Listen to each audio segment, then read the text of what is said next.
Florida Keys. There's a place called Kokomo. That's where you wanna go Good to get afternoon, away from it all. Pittsburgh listeners. This is Francine Cameron coming from Travel, Fun, and Tips. And I have our March Madness Travel Dream Team with us today. How are you doing, Miss Rita Gregory? I'm doing Excellent, great. excellent. And we got the elite, Miss Nichelle R. Downing. How are you Yes. doing, Miss Nichelle? I'm doing great. I Good. cannot wait for us to get started today. I'm excited about the things we're talking about. It is going to be fantastic. Excellent, excellent. So let me give everyone the lowdown of what we're talking about today. So we are going to talk about really what is going on with this partial government shutdown. I have some thoughts, but I want to talk with Rita and Nichelle. And if we have time, we are going to get the two experts here, Rita and Nichelle, to talk to us about carry-on luggage. Because, Rita, you're over 30 years of flying. I know you've seen a lot. So, as she covers her eyes. So, we want to talk about that. And Nichelle, as she's always talking with her clients, you know, she's always talking about what the carry-on luggage should look like. But we're first going to start with TSA. Then we'll, if we have time, talk about the carry-on. And then we are going to have special guests that are going to come on afterwards. We're going to talk about the Redwood National Park, which is in California. We're going to talk about Quebec City in Canada, and then Borobudur in Indonesia. So we are going all around the world today, Nice. all around the world. So let's kick it off. Tell me, ladies, what do you think is going on with TSA? Rita, I'll start with you. What is going on? What is not going on is calm and peace and sane. from Mayhem. Everything that we've seen. I can't explain it. All is contact with clients on a daily basis. So I know she's heard a lot of horror. Seen anything like this? Most of us have. Well, Never. what I don't understand, and maybe Nichelle can, you know, kind of help us with this. For me, you know, I appreciate the TSA professionals. Exactly. You know, I went through the procedures to, you know, to be able to get through using, you know, the TSA, you know, it's not the right word, but the credentials, or, you know, to be able to go through that way. But what I don't understand is what's ICE going to do? What's the National Guard? I mean, when you're flying, you want to interact with the professionals. And those folks are so far away. I mean, I probably could do a better job than the, you know, those two different departments or whatever you would call them. But Nichelle, the whole situation, how crazy is it? And how is it really affecting us as flyers, you know, as people who are flying? So before I get started, Francine, did you get your real ID? You know what? And when we go on a break, I meant to do this. I'm going to bring it out because, yes, I did. Thank you. You know what? I knew Nichelle was going to go there, right? Yes, I did. It came in. They sent back my passport. And I had the little card because I said that's just one little card that I'll throw in my wallet and I'll be good, just like a credit That's card right. or your note. So yes, ma'am, Nichelle, I'm legit all the way Yes, you around. are. Yes, So- ma'am. So here's what's going on in the airports. What's going on in the airports, and I am a federal worker. I'm a federal lifer, I call myself. And what's going on in the airports is the consequences of, and excuse my French, a pissing contest, Wow. right? Because that's what's happening in politics. And we, as the American people, we as travelers here and abroad, we're getting caught up in the contest, right? I think, can't think of the guy's name. Dr. Phil wrote a book one time, and I remember somebody saying to him, well, I'm not I'm not competitive. I'm not this, I'm not that. And Dr. Phil said, you in the game, whether you want to be in it or not. Right. And that's where we are right now. And just like, first off, remember, they're ICE agents. They are not ICE police.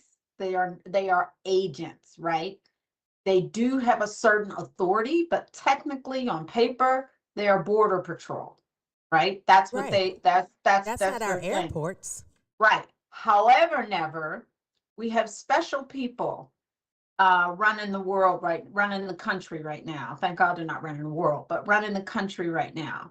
And they seem to interchange what people's responsibilities are, what people can and cannot do, and they rubber stamp on whatever they want to, right? And they allow whatever they want to. So what I've been telling clients and what I've been telling people, well, first off, I have clear. So because I have clear, I'm in a whole another category. And as long as the clear employees keep showing up, that's a private company, right? There's not a federal government. I'm dealing with lines, but not as hectic, not as combusted as everyone else. I also have TSA pre-check. So at some airports, it's still functioning, some are not. I have been one of those employees who've had to work and not get paid, right? In Terrible. hospital environments mostly. So Terrible. I've been one of those people, and it's because federal workers, we are committed to the mission, not the job, right? And so we're a different animal when it comes to being employees. So for all of that said, one, people need to be patient. People need to not take it out on them. Imagine you going to work every single day and you just rolled pennies to put gas in your car. You just, It's terrible. right? You just made spaghetti with no meat. You are doing all the things you can to survive. Plus, you're going to work every single day. So keep that in mind and just be patient with them, right? Yeah, they got an attitude. You would have an attitude working 2-3 months without a check. And And, Nichelle, and I'm also to sorry. keep in mind, they don't get paid that much. So what I've been telling people and what I've been telling clients is, first off, they have no business there, but the commander-in-chief has put them there. So we have no say over that. They're there. But what you need to also remember is, you show out at the airport, you can get banned from the airport and you can get banned from the airline. So don't let this short-term stress hurt you down the road, right? I'm already a 2-hour person to the airport. So guess what? Now I'm getting to the airport 3 to 4 hours ahead of time. What's it gonna hurt? Nothing. Go sit down somewhere, read a book. There's Wi-Fi there to watch a movie, go shopping. My teammates joke with me and say, we don't want Nichelle in the airport too long because I can drop some money in the airport. Especially if it's an airport I've never been to. Woo! Yeah. I hope my husband's not listening. Um, but, do what you need to do to get there and just be patient. And quite frankly, all of you people with the carry-on luggage, y'all are the holdup. Uh-oh, Now, see, we're going to transition into that. right, we're going to transition in. You're the holdup. I travel every other week for my full-time job, as well as I travel, of course, for my travel business so that I can see some of the areas and places people are going. And and Miss Rita, I believe you will jump on the bandwagon with this. It's you people taking those carry-ons that are actually a piece of luggage, right? Yes. Because that's what TSA has to check. And you done jammed your whole life into your kitchen sink is in there, your prom pictures are in there, you got everything in there. That prom pictures. Right? And so all of that has to go to the machine. So now normally, let's hypothetically say, normally there's 5 to 6 aisles to go through TSA. Well, now we're short on workers. So now we're down to 2 to 3, right? And now that we're down to 2 to 3, where there used to be 4 or 5 agents, who could help pull the luggage to the side, etc. Now we got one watching the camera and one pulling the luggage if Right. they find something. That's what we got now. And you are carrying on your luggage. Well, Nichelle, Right. let me say one thing before we go into carry on. Well, first off, if folks want to be a part of the conversation, please give us a call at 412-213-8995. Or if you want to text us at 412-218-3888. I was talking to a person pretty high up at the Pittsburgh International Airport. And what they said to me, for the TSA employees, it's so bad that they have set up almost like a food bank, or almost like a, Yes, they have. you know, a area or department to provide resources to the TSA employees. And that's really sad because, as Nichelle said, they don't make a whole lot, but they've been working without being paid. Right. So how long could any of us, you know, really be able to be okay with that, right? So they've set it up where people can get food, can get clothing, but what this person said is that they're not coming, you know, and I think it's partly because people are just so down, you know, that they don't even want the assistance. And I think probably they're feeling like we shouldn't have to go this route. You know, so I just want to say, you know, this is serious. And as Nichelle said, we need to have some grace when we are interacting with these people, because the TSA workers have gone without pay for, I think it's something like 6 weeks, and I could be wrong, but it's a fairly long time. And just think, would you be able to handle not getting paid and still having to go to work? And then, you know, and having a good attitude. Yeah. You know, some of them are just calling off, you know, they're calling off sick. Some are quitting and getting other jobs because they can't pay for daycare. They can't pay for gas to get there. You know, they're trying to scrape and, you know, and scrounge up being able to get food. So this is pretty serious. So, you know, for those travelers, no, it's not your fault. Yes, it's inconvenient.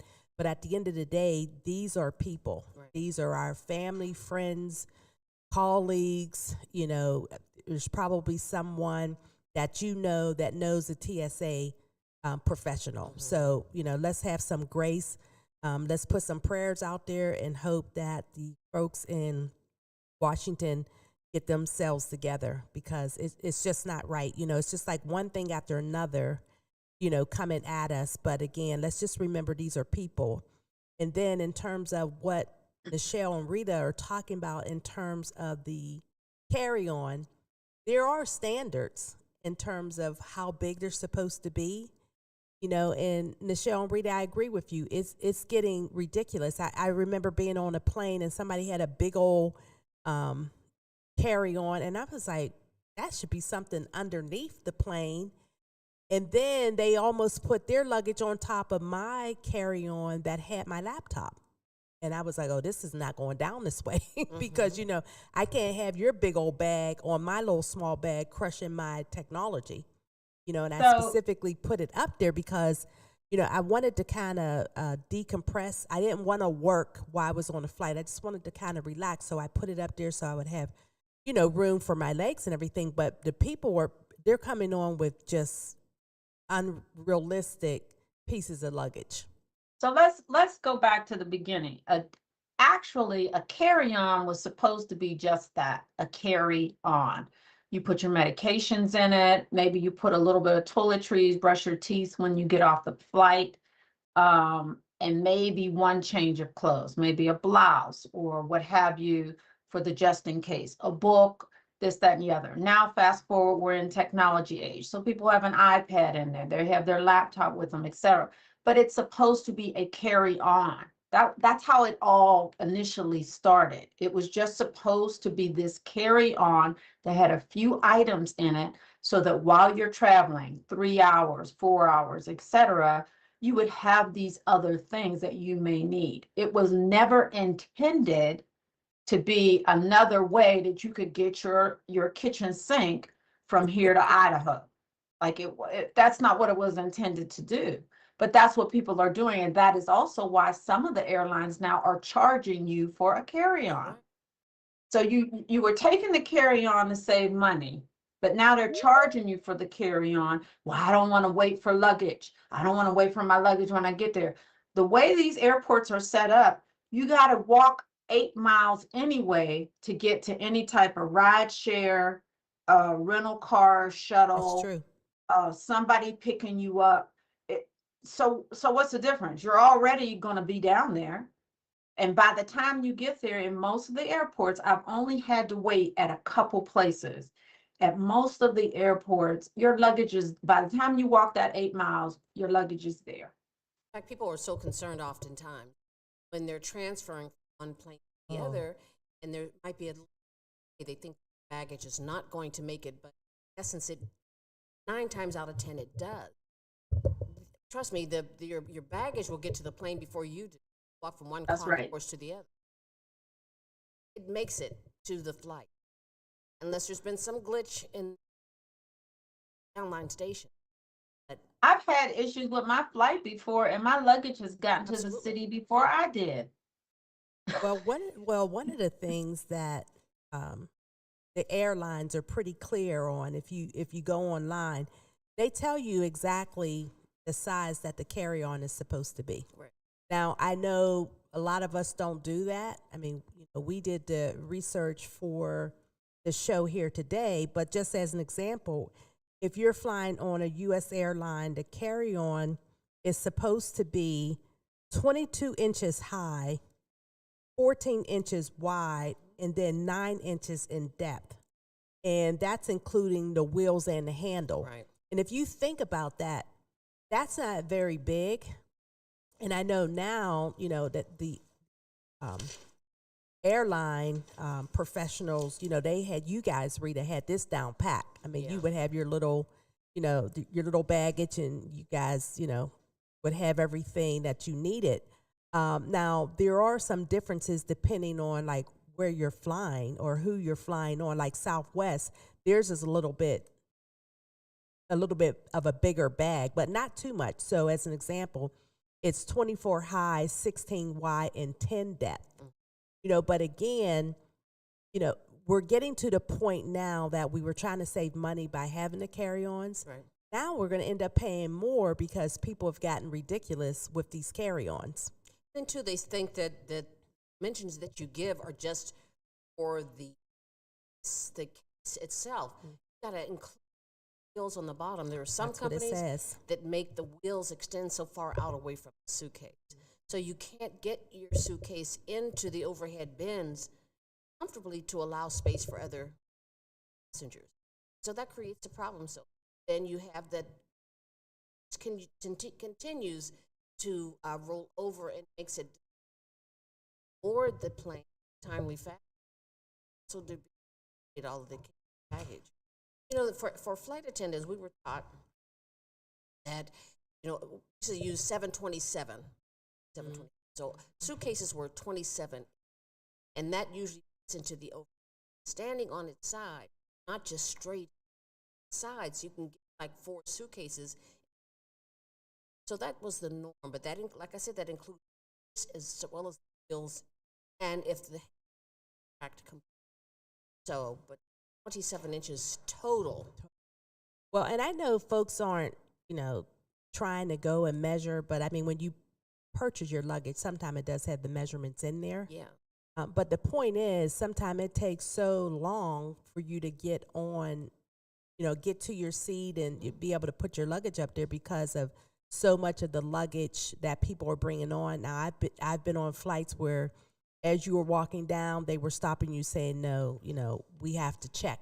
Right. We have to check this. Yeah. And it does make it seem like it just takes so much longer to get on the flights. And I've even been on a flight that they said that there was the weight because of all the luggage, now you have a weight problem. So, so what's the solution, ladies, for us to research exactly? Yeah, if I could say one thing, stop using that secondary zipper to expand your bag, because that takes up extra space as well. Can't fit it in. It's not carrying. And if you get to the dimensions that's required by, you've got to make adjustments. You can't carry. I have, Nichelle, I have colleagues who have invested money in being able to pack their whole life into their carry-on. They got the compression thing, Yes. they got the bags, they have a system where they roll this and roll that. I'm not gonna mention any names, but I know people who like they'll wear the suit and 2 jackets on the plane, and it is just check your bag. Right. Just check your bag. Right. And I'll be honest with you. So let's go back to the TSA line. So you've been in the TSA line for, let's say, 3 hours, right? Two to 3 hours or hour and a half or what have you. You're in the airport, your gate, I don't care how, first class, whatever, your gate is nowhere near where you are when you get in the it's airport. never. So now you've taken your whole life because you refuse to check your bag.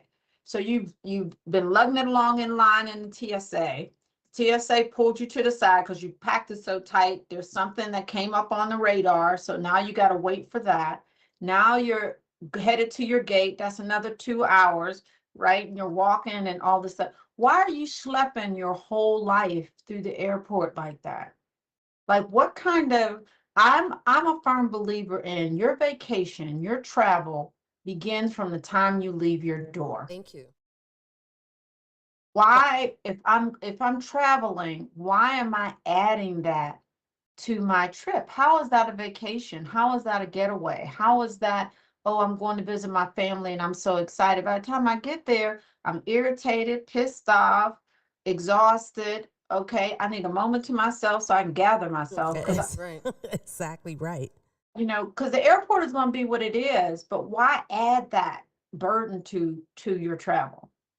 Well, Just check your bag. Just I, t- check your I bag. tell you one thing, these airports, so where we are, where Rita and I are, Pittsburgh International is off the hook. I mean, they did an over $1 billion It's beautiful. expansion, and I tell you one thing, the LA airport, like all these airports are so big, carrying the carry-on, as Nichelle and Rita said, going from when you exit the plane and then have to get to another part of the airport, it's exhausting. Yes, it is.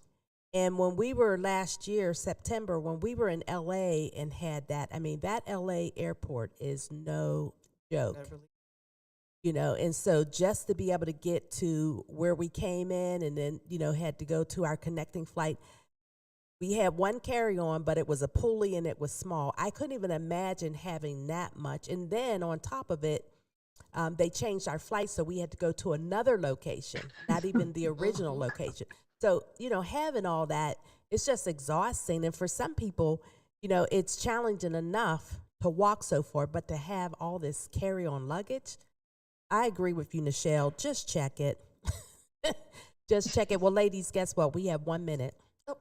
I know. The TSA, all this craziness, the carry-on luggage. Well, we are just about at our break. And when we come back, we are going to talk to Steven Krause with Redwood National Park. So we are going back to California. We are going to talk with Steven. He's going to give us a lot of information on Redwood National Park. Hopefully we'll get a chance to look at some of the pictures that Steven sent over and maybe a video. But I'm very excited because California, it's so big. There's so many different places to go, and you can go be in one area and you have your bathing suit on, and the next you're putting a parka on, Yes. depending on what time of the year that you go. So very interested in talking with Mr. Steven. So we are going to take a break. And when we come back, we are going to Redwood National Park. Excited. So hang in there with us.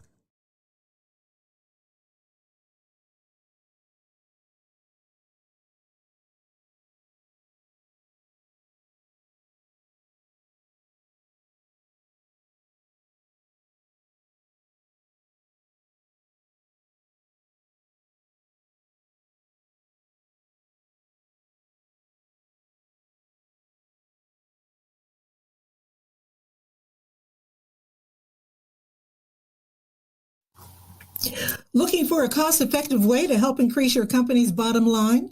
Look no further than Soul Pit Media. With our award-winning print, internet, podcast, and Soul Pit television options, we can help your business get to that next level. For more information, contact Craig Dawson at 412-407-7685. That's 412-407-7685. And let Soul Pit Media take you to that next level. Business owners thinking about back-to-school promotions and replacing summer flavors with pumpkin? What about your taxes? Reduce your stress and tax liabilities by planning for tax time now with Cameron Professional Services Group. CPSG takes your goals, values, and visions to create a custom tax plan catered specifically to your business. We work closely with you to ensure that as your business grows and goals shift, so will your custom plan. Located in the Hill District in Pittsburgh, PA, CPSG is a CPA and consultant firm, providing services in accounting, auditing, tax planning and preparation, community development, and operational management. Call Cameron Professional Services Group today at 412-251-0607. Have you had the Beat by Niche experience? Beat by Niche is one of the top makeup artists in the city of Pittsburgh.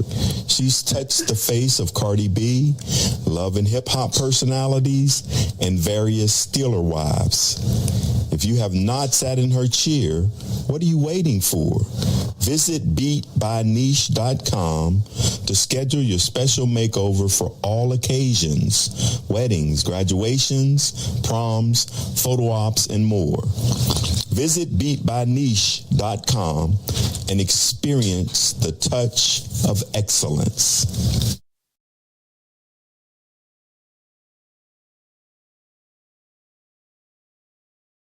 Pittsburgh, it's an old school party. Yes, each Saturday we throw it back with some of the best old school music, funk, R&B, old school, rap, hip hop, and all the jams that make you move and dance. Yes, check it out.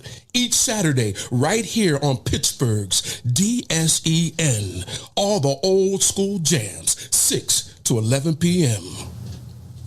Pittsburgh, have you seen our Sunday radio schedule? Ooh, it is lit. Start the day off with our Sunday gospel music from 7 a.m. to 3 p.m. It will inspire you and have you praising the Lord. Then from 3 to 8 p.m., we bring you Sunday jazz melody for all the jazz lovers. Then cap off the night with the Quiet Storm from 8 to 11 p.m. to hear the best smooth, romantic, and soulful R&B sounds of yesterday and today. All that each Sunday on Pittsburgh's DSEN, the place for soul.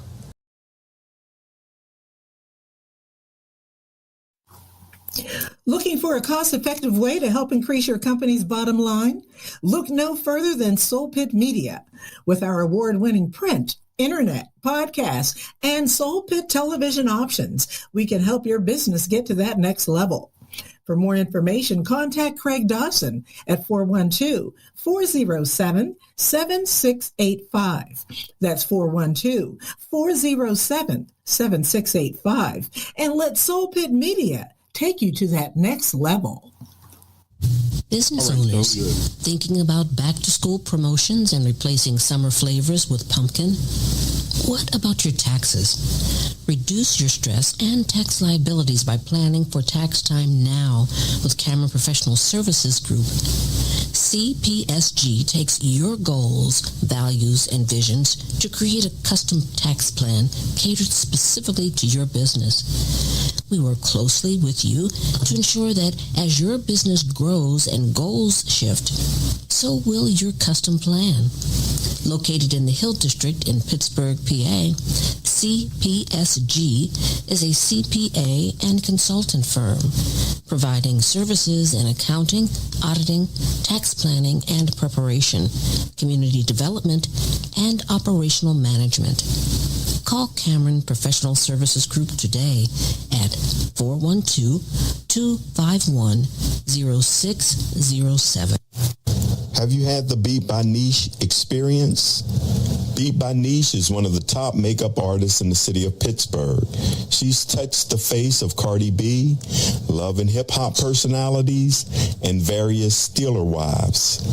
If you have not sat in her chair, what are you waiting for? Visit beatbyniche.com to schedule your special makeover for all occasions: weddings, graduations, proms, photo ops, and more. Visit beatbyniche.com and experience the touch of excellence.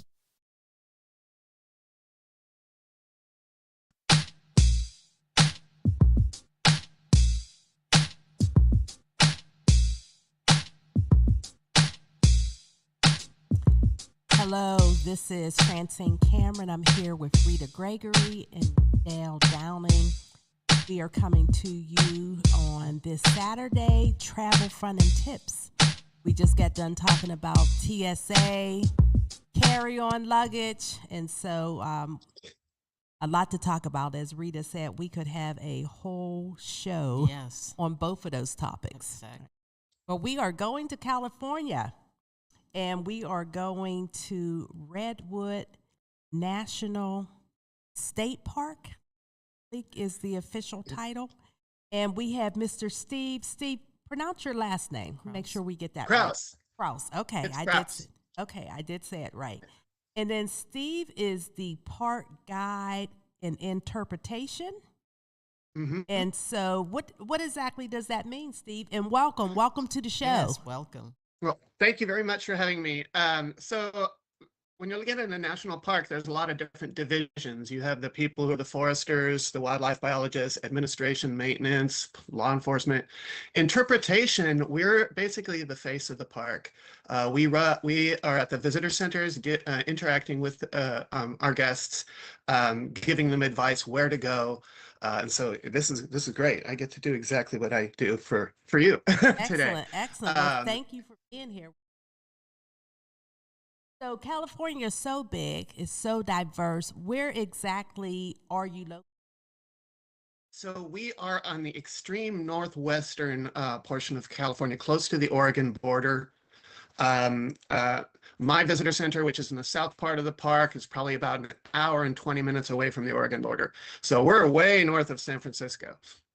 And I've been to San Francisco, and depending on when you go, it can be cold at night. Yes, so people be surprised. One of my first recommendations, if you're coming during the peak season in summer and you're on the beach, don't expect it's swimming weather. Yes. You're going to want a jacket because we get the fog that rolls in on summers. Well, Steve, 10 minutes inland, it's sun shining. So, Steve, you said peak time. When is that? That be? So typically our peak season, our busiest season is between Memorial Day and Labor Day. And so that's where, reservations and things like that are going to be a must. How many visitors do you get during that time period? I don't know the exact number for the summer, but safe it to say we do about over 2 million a year. Wow. And then a good portion of that is going to be during that peak season. Excellent. So I have a couple questions for you. I think Nichelle and Rita will as well. But what makes visiting Redwood National Park so unique? Well, we steward 45% of what's left of the old growth coast redwood forest. These are the tallest trees on earth. There used to be 2 million acres, less than 5% remains. And these, just standing in the presence of these trees, it provokes the human spirit, Right. but defies human description. And so there's a sense of awe you feel when you're amidst these giant trees. I could go on and on. There are so many, things that make this park unique. Its coastlines, its rich cultural history. We're an icon of the conservation movement. There's a lot of controversy in the past here. So there's a lot of unique history: logging, fishing, mining, Lots of stories from our indigenous partners, the Tolowa and the Yurok people. So lots to experience. So, Steve, when you talk about the largest trees, how tall are the trees? So a lot of our visitors get confused. They're like, what's the difference between a giant sequoia and a coast redwood? Well, we have coast redwoods. They're the tallest trees on the planet. We have the tallest tree in the world. It's, I think it's now 382 feet tall. So the Statue of Liberty would have to look up to see those trees. The giant sequoias are not in our park. Those are in the Western Sierras of California. Those are currently the largest trees by volume, just the big ones, really wide. That's incredible. You said the Statue of Liberty would have to still look up. Yes. That's Yep. amazing. Mhm. That's amazing. What is the cost? If someone wants to go during your peak and then your non-peak, what would they be looking at as far as putting together a budget? Well, there's a lot of factors that you'd have to consider. And I don't have all the numbers because, you know, a lot of people are going to be moteling and so forth. Visiting the park itself, Redwood National and State Parks is a unique park because it's a partnership between national and state. And this national park is free. There's no entrance station. There's no entrance fee. And the state parks, the 3 state parks, Prairie Creek, Del Norte Coast Redwoods, and Jedediah Smith are mostly free. There's only 3 locations where they have some kiosks where they might ask for a day use fee. So the park itself, not that expensive. And the day use fees for the state parks are two of the areas are $8 and one is $12. If you're camping, if you choose to camp, it's $35 a night. They also offer cabins at a higher rate, much higher rate, but a regular tent site is $35 a night. If you're moteling, things that you need to consider is like, well, when you're coming to the park, because you know, there's price gouging in the summer. People do motels up their fees up to $100, $150 more than they would during the winter. Gas prices, well, we're not going to talk about gas prices. Right. We're not. Rita, question for Steve? You know, I love this area. I passed through there once years ago, and I've never forgotten that experience. Like you say, it's an awe moment when you're standing there and looking up at these beautiful trees. It's just an incredible experience. Where in the world you're from to stand there amongst these tall, beautiful trees, it is incredible. It's time for me to revisit that area. Yeah. Well, we say that redwood, we know that redwoods have an ecological value to the ecosystem. We know they had a financial value. The timber was highly sought after. But redwoods also have intrinsic value. Yes. And you can't put a price on it because it's personal. Yes. And so, So I have gone to the redwoods, and it was incredible and amazing. But what was fascinating to me is, and maybe you can speak to this, is how you're driving along and it's like a winding road, and you're going through all of this, and which is terrifying if you're one of those kind of people, because there's no guardrails. And then all of a sudden it's like you're down into it, and then the trees go up. But when you're driving, it doesn't seem like it's that far down. Like, so was the area carved out for the forest, or like, how did that all come about? Do you know? Well, I'm not exactly sure, because everybody feels that perceives, how they enter the forest and stuff differently. I'm a little confused about the question. Because it was like we were driving, and then it felt like we were going down, down, down to the forest, where you always just assume a forest, you're like you're walking right into it. And so I just found that fascinating, how we had to go down, like from where we drove to get into the forest. So what's interesting, and that has to do with redwoods, typically they don't do well on mountaintops or hilltops. You're usually going to be finding in the valleys. The ones that are at higher elevations are they don't get as old. They're more prone to wind breakage and things like that. The biggest trees and sometimes the tallest trees are going to be in these low creek valleys, what we call alluvial flats, where there's a lot of water. There's a high water table, which they need lots of water. And there's also surrounding mountains. So that's wind protection. So that's where some of our biggest trees, they're not snapping, they're not breaking because they're protected by the hillsides. They're getting lots of water. Those trees technically get larger and larger. So yeah, you can be winding through the forest and it's like, oh, these trees are awesome. And then all of a sudden you're like, oh my God, these trees are amazing. Yeah. It's sometimes it can be a dizzying experience, especially if you just look up at the canopy and those treetops just disappear on you. You can't, everybody wants to see the tallest tree in the world. There's no trail going to it. It's actually, you're not allowed to go there. Honestly, you can't tell the difference between a 300-foot tree or a 380-foot tree if you're looking up. It just disappeared. So tall. So, Steve, how does one experience the forest then? I mean, are there trails or do you have to drive through it? How do you experience? So experiencing the park, there's many different ways to experience the park. So the number one activity is hiking, okay? We have hundreds of miles of trails. One of the state parks, Prairie Creek, has 75 miles of trails. And the park itself is not that big of a park. So there's lots of forest trails. You're in the thick of the old growth. You can go for a 15-minute hike, or you can go for an all-day hike if you wanted to. And it's not just redwoods. We have steep oak woodland prairies. There's a historic sheep ranching district. If you're into architecture, you can check out our historic buildings, historic sheep barns, all made out of redwood. Our coastline is majestic. A lot of people go to our overlooks. We have 4 different overlooks. We have 2 main scenic drives through the redwoods. We have the one scenic drive through the Bald Hills prairies. We also have a coastal scenic drive where you get to see parts of the rugged coast. But in the north part of the park, there's a river you can go swimming and kayaking. People like to go backpacking, so we do have backcountry sites. People fish, photography. There's just so many different things you can do in the park. And we do have festivals and events inside the park and outside of the park, represent the local area culture.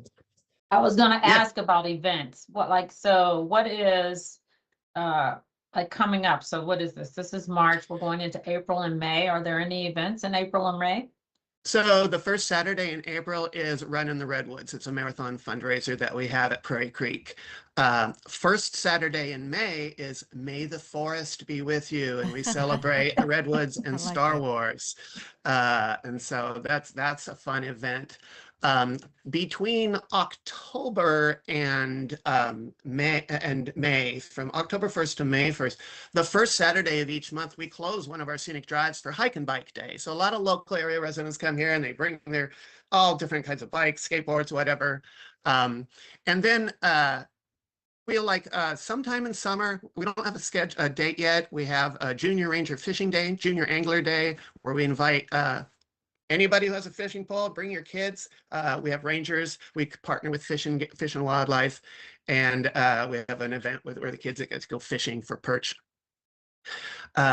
We also have indigenous festivals that happen. One is Tom Chame Day. That's the Tolowa people.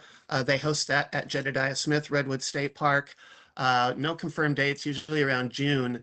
August 15th, there is a confirmed date for the Klamath Salmon Festival, which is hosted by the Yurok tribe in Klamath. And then Steve, just give me one second. We're going to go off screen, but we're going to show the pictures that you provided. And then as we bring those pictures online, then maybe you can even walk us. Oh, sure. Absolutely. I don't know what pictures my boss has shared with you, so this will be fun. Okay. Well, you can continue to talk, and then when we pull up the pictures, you can, kind of speak to them. Okay. You said there was a festival as well. In July, I'm looking at my notes. Not in July. Not that I know of in July. Indigenous Festival. Yeah. So yeah, there's one in June, there's one August 15th, and I don't have a date for another. There's another one in the town of Smith River north of us, also by the Tolowa, but I don't have a date for that yet. And I just had a question too. So what's the average stay when someone comes to Redwood? So that also depends on the needs of the person. So that we have a lot of visitors that are just driving through, they're just going to Oregon or something, driving through the park. We have some people who can't do a lot of hiking, so they're not going to be taking advantage of all the trails. So they might just want a few 15-minute walks, a scenic drive, and they're okay. So for those folks, you can see the highlights in just a day. If you really want to like explore the different habitats, the prairies, the ocean, go tide pooling, hike in the redwoods, and do that, yeah, we could advise, you could do 3 or 4 days. Now, then we have some people who just love the area so much, they've reserved 7 days at the campground and they're just going to be hanging out. People recreate in so many different ways. Excellent. I think we are ready to show some of the Sure. that he provided. Oh, wow. So I'm not sure where that is, but that is definitely on the slopes of some of our redwoods. That could represent many different areas of the park right there. But as you can see, there's actually in some areas, look at the understory vegetation. There's the dominant fern of the Pacific Northwest, the sword fern.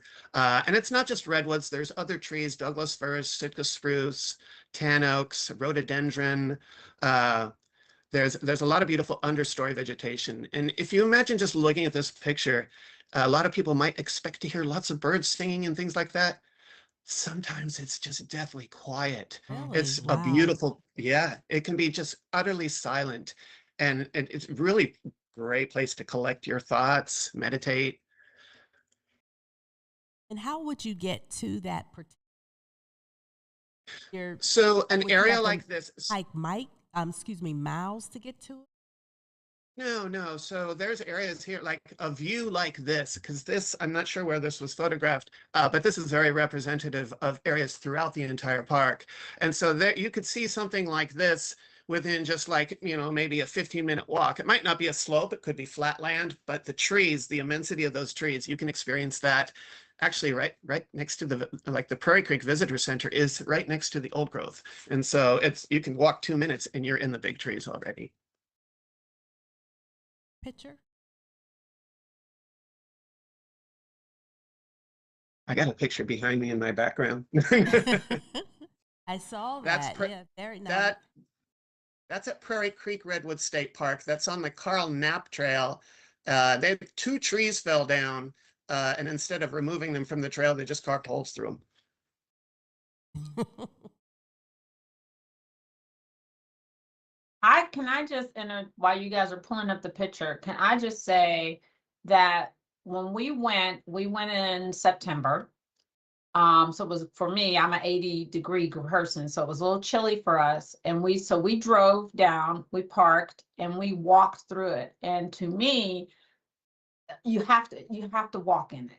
You just have to walk in it. And like he said, like Steven said, you don't have to walk far. There's a little station there that can give you a map. There's even a big map where you can point.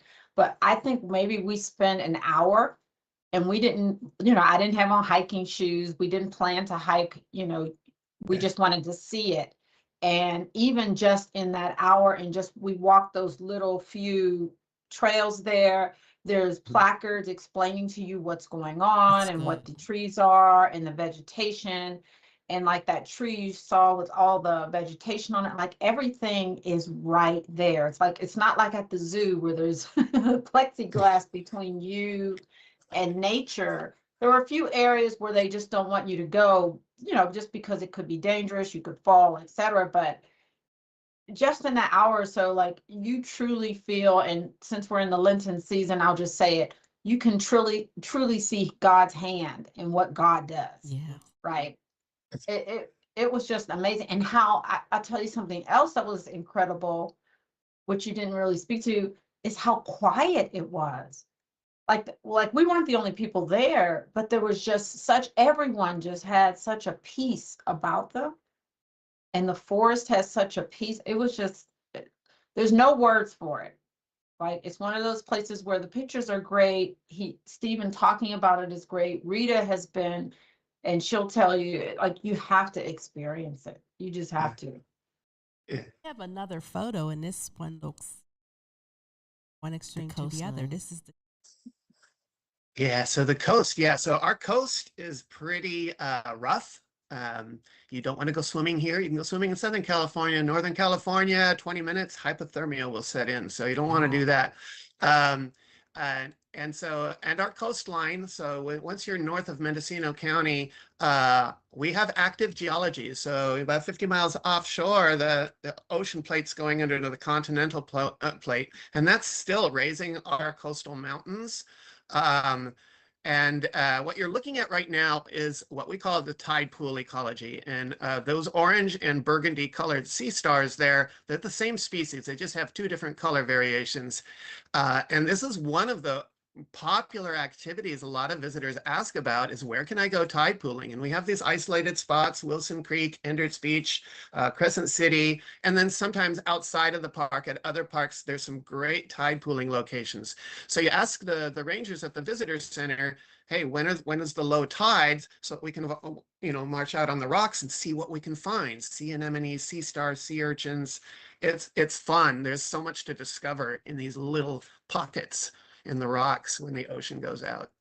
And Steve, what would be the temperature?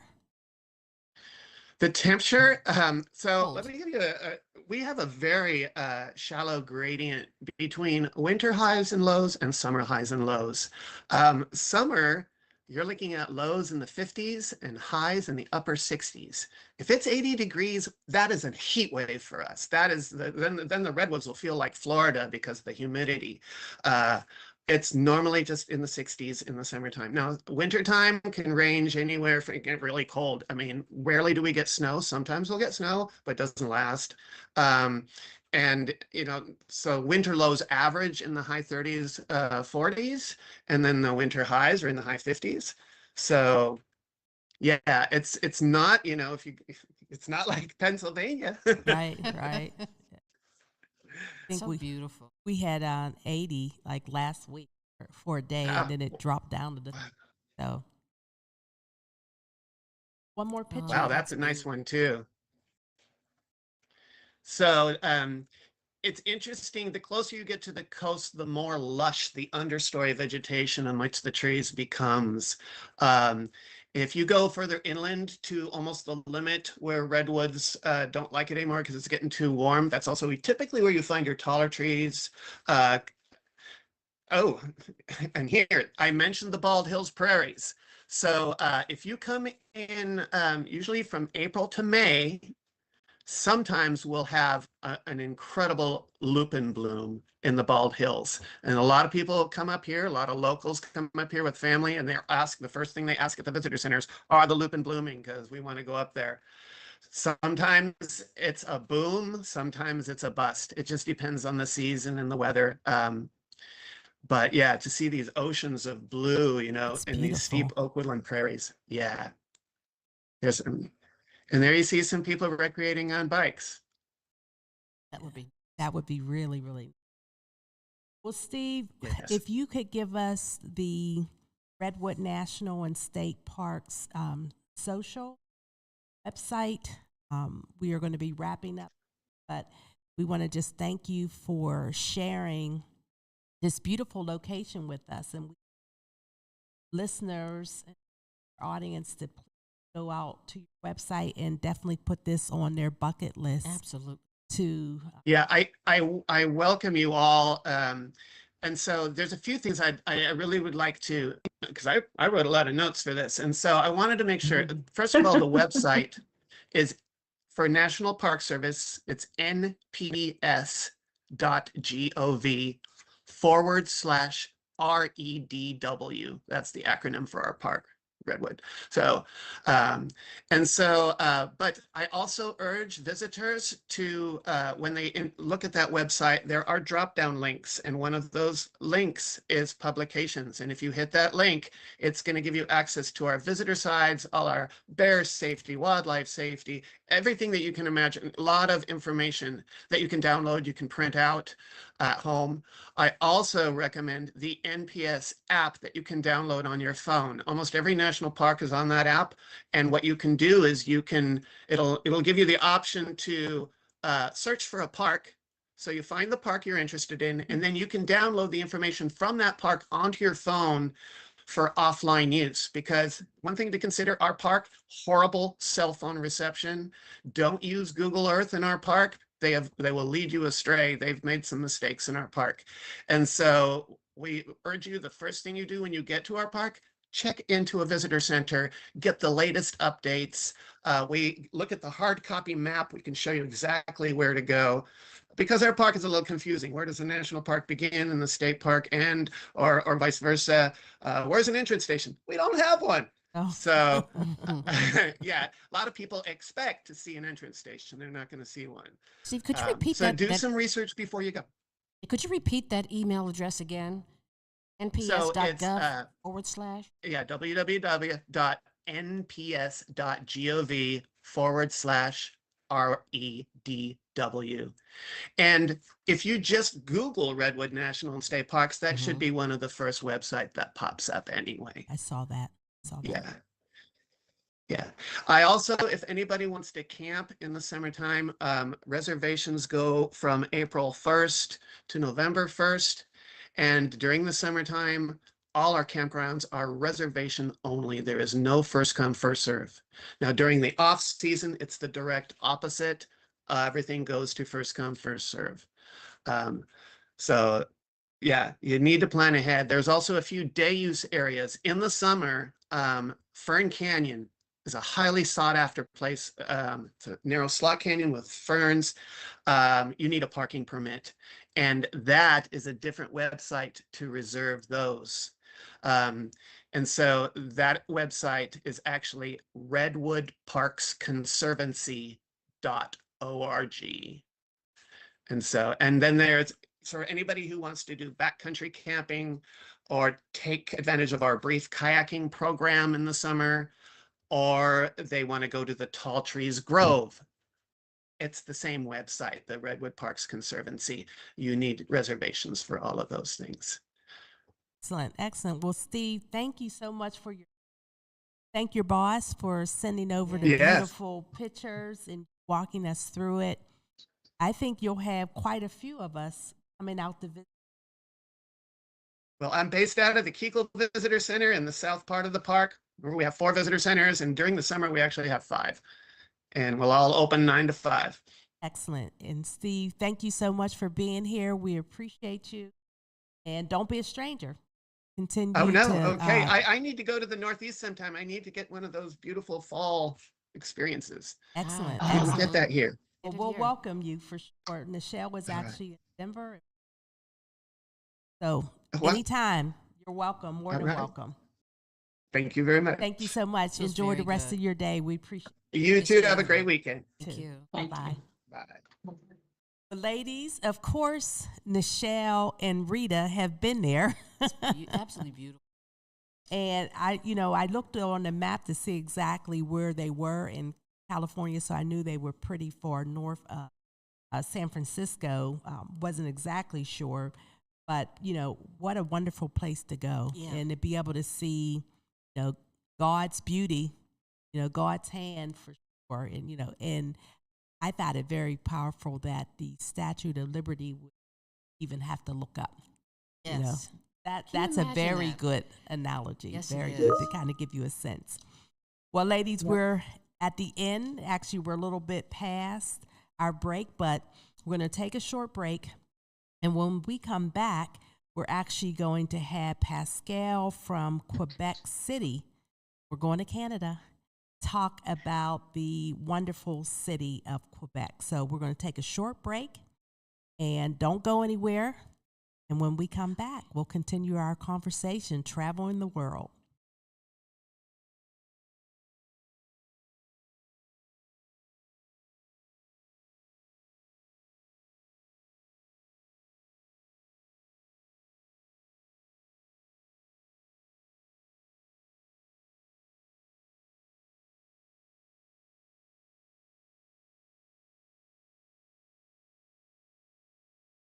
Pittsburgh, it's an old school party. Yes, each Saturday we throw it back with some of the best old school music, funk, R&B, old school, rap, hip hop, and all the jams that make you move and dance. Yes, check it out. Each Saturday, right here on Pittsburgh's DSEN, all the old school jams, 6 to 11 p.m. Pittsburgh, have you seen our Sunday radio schedule? Ooh, it is lit. Start the day off with our Sunday gospel music from 7 a.m. to 3 p.m. It will inspire you and have you praising the Lord. Then from 3 to 8 p.m., we bring you Sunday jazz melody for all the jazz lovers. Then cap off the night with the Quiet Storm from 8 to 11 p.m. to hear the best smooth, romantic, and soulful R&B sounds of yesterday and today.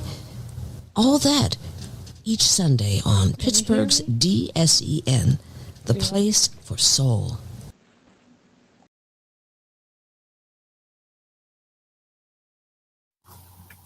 Looking for a cost-effective way to help increase your company's bottom line? Look no further than Soul Pit Media. With our award-winning print, internet, podcast, and Soul Pit television options, we can help your business get to that next level. For more information, contact Craig Dawson at 412-407-7685. That's 412-407-7685. And let Soul Pit Media take you to that next level. Business owners thinking about back-to-school promotions and replacing summer flavors with pumpkin? What about your taxes? Reduce your stress and tax liabilities by planning for tax time now with Cameron Professional Services Group. CPSG takes your goals, values, and visions to create a custom tax plan catered specifically to your business. We work closely with you to ensure that as your business grows and goals shift, so will your custom plan. Located in the Hill District in Pittsburgh, PA, CPSG is a CPA and consultant firm, providing services in accounting, auditing, tax planning and preparation, community development, and operational management. Call Cameron Professional Services Group today at 412-251-0607. Have you had the Beat by Niche experience? Beat by Niche is one of the top makeup artists in the city of Pittsburgh. She's touched the face of Cardi B, love and hip-hop personalities, and various Steeler wives. If you have not sat in her chair, what are you waiting for? Visit beatbyniche.com to schedule your special makeover for all occasions, weddings, graduations, proms, photo ops, and more. Visit beatbyniche.com and experience the touch of excellence.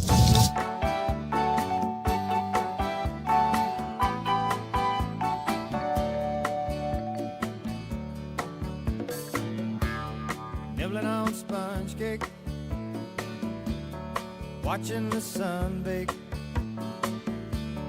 All of those tourists covered with oil, strumming my six string on my front porch swing.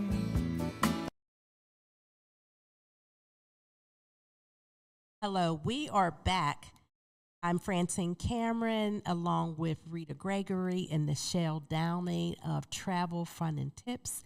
And we are going to Quebec City, Canada. Hello, Pascale. Am I pronouncing it right? Okay, excellent. And tell me your last name. I don't want to mess that up. Boivin. Uh-oh. Uh-oh. Boivin. Boivin? Yeah, French. Pascale Boivin. Okay, excellent, excellent.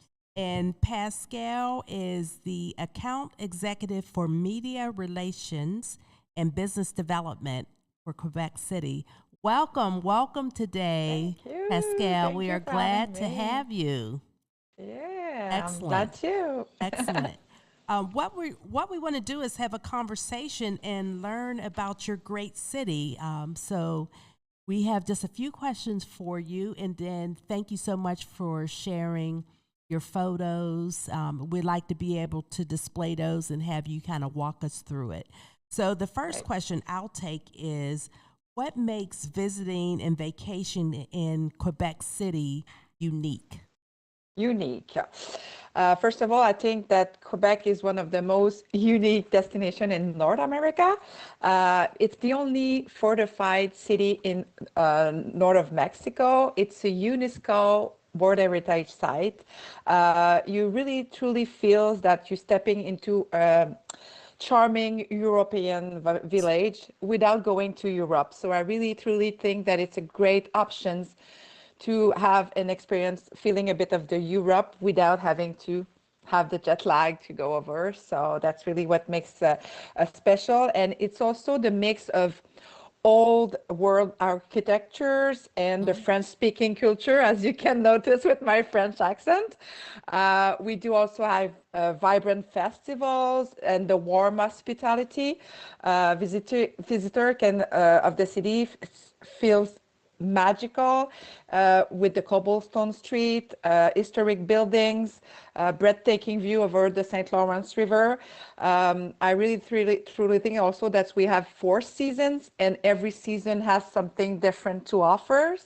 So that's make it very special because of all those. We have the winter, the fall foliage, the summer, and we also have the nature so close by. So we really have the chance to have this beautiful historical city, and within 10 minutes, 15 minutes, you have the nature close by. So that makes it very special.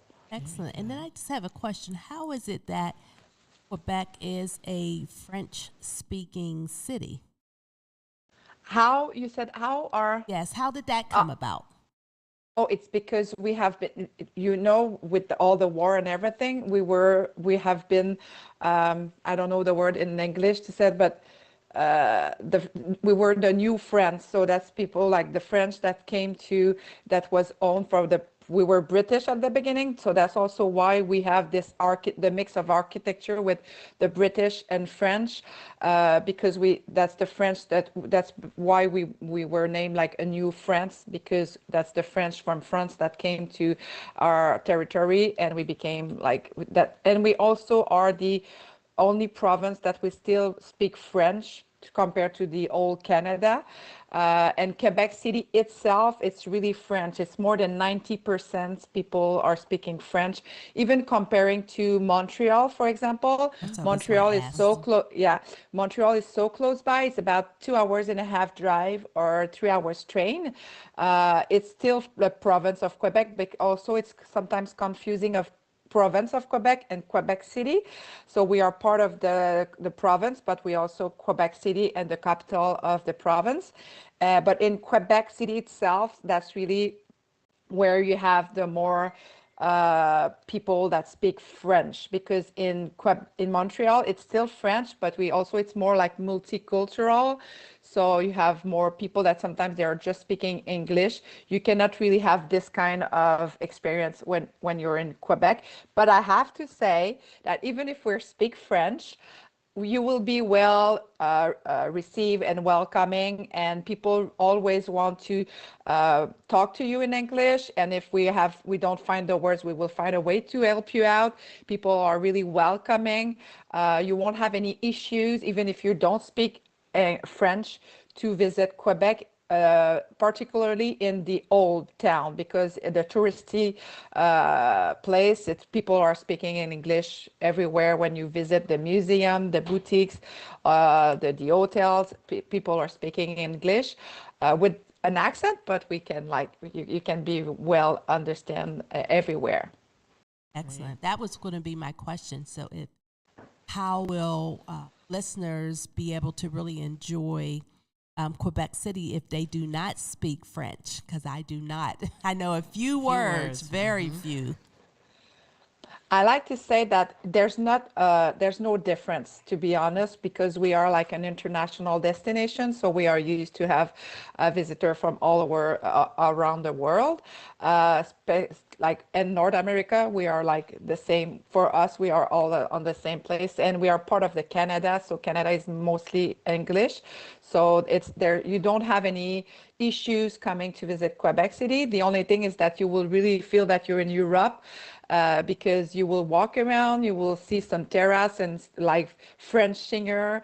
So that's the part that you will be like great to have. Oh, okay, it's speaking French everywhere, but for your own experience, you'll be able to be understand.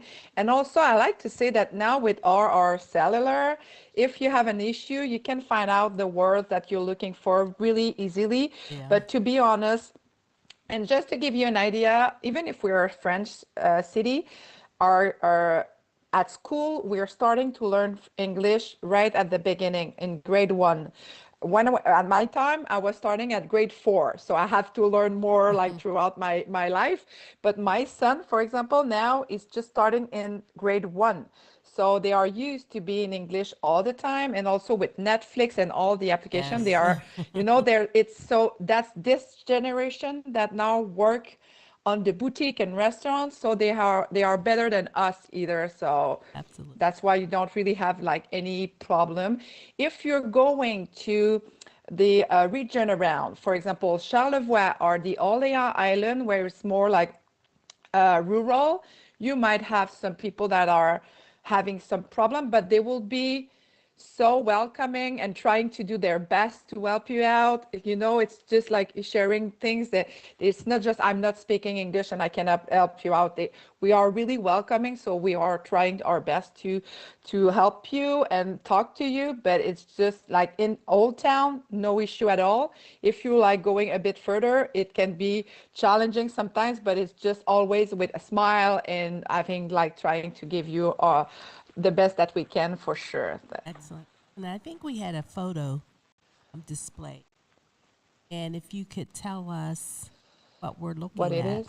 Yes, Okay. yes. I also like the picture, your Just behind background. me. Yes, yes, I like that That's as the well. famous Chateau Frontenac. So that's the iconic hotel in Quebec City.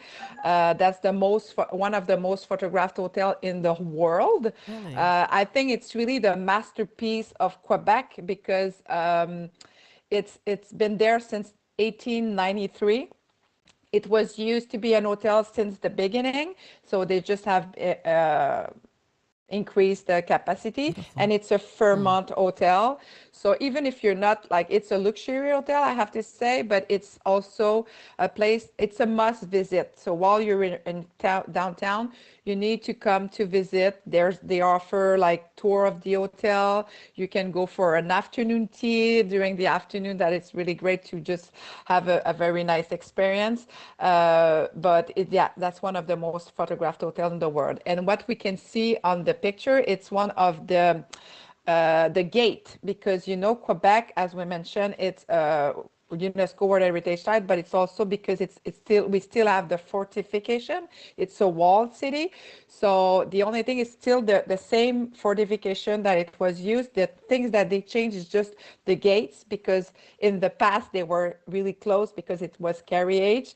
Now we have to have like larger gates to have access with the cars, but it's still so that you really feel that you're within the walls, and you feel when you're getting in the old Quebec that you're back in the days, because there's nothing changed.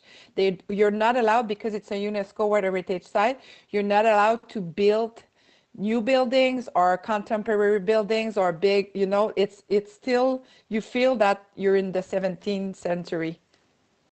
So within the walls, outside the walls, you can do more things, but within the walls, that's really, that's one of the gates that you will be. And I like to say that there's one, for people that love history, there's one guided tour with Park Canada that offers a fortification tour.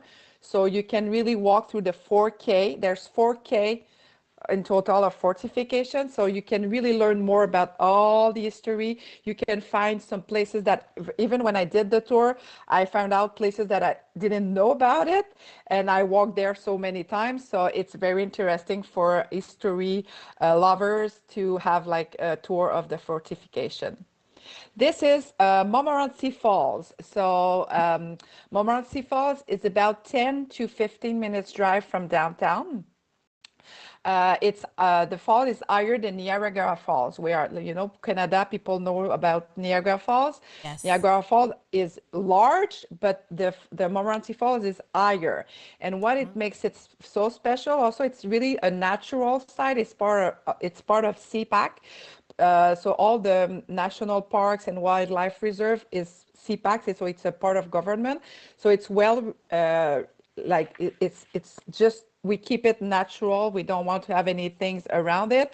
And you can go by bike, even from downtown, rent a bike. There's a bike trail to go there, following the St. Lawrence River. And you have the lower falls and the higher fall. And as you see on the picture, you have the cable car ride up to go up the falls. And what makes it pretty unique is you have a suspension bridge on top of the falls, so you can walk over the fall and really feel the force of nature, I would say.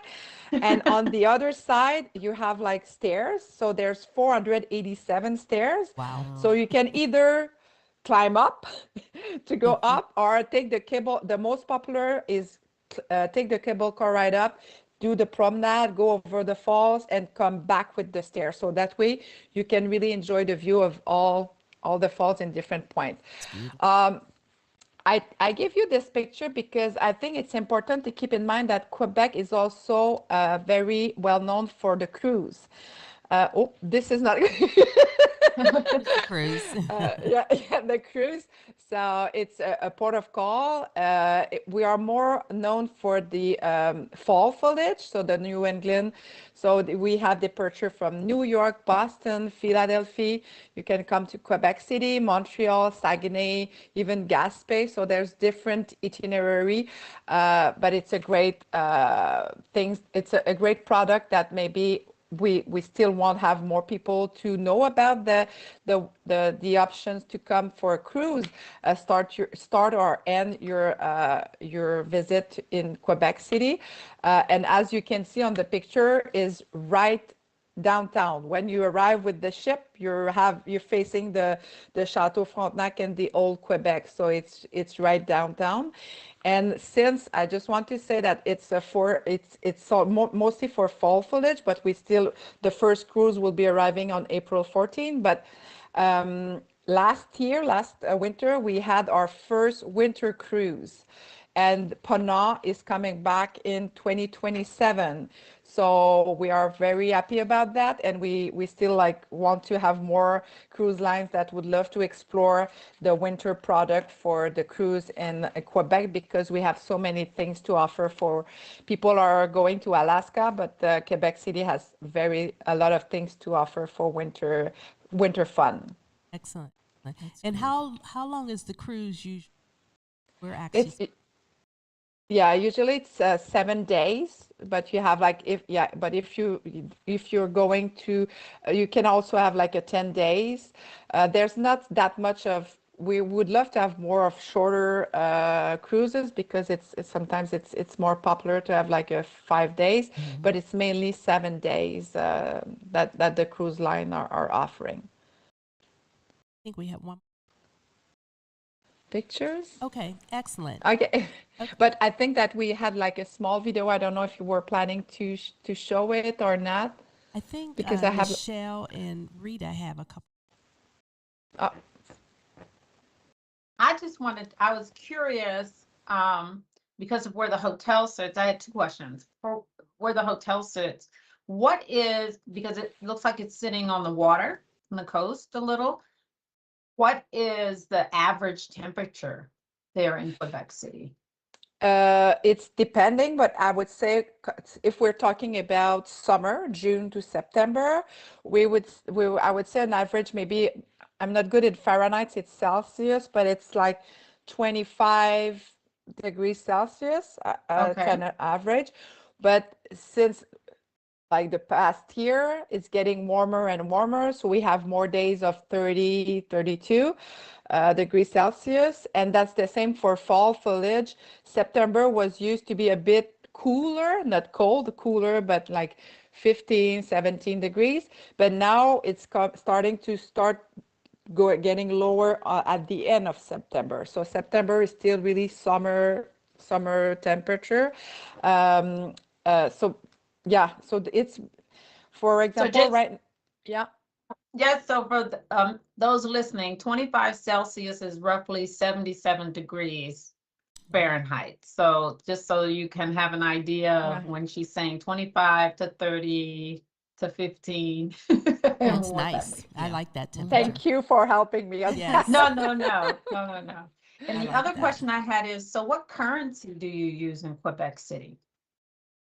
The currency, you said the dollar? Currency, the dollars. Yeah. Do you use the dollars, the euro, the Canadian it's money?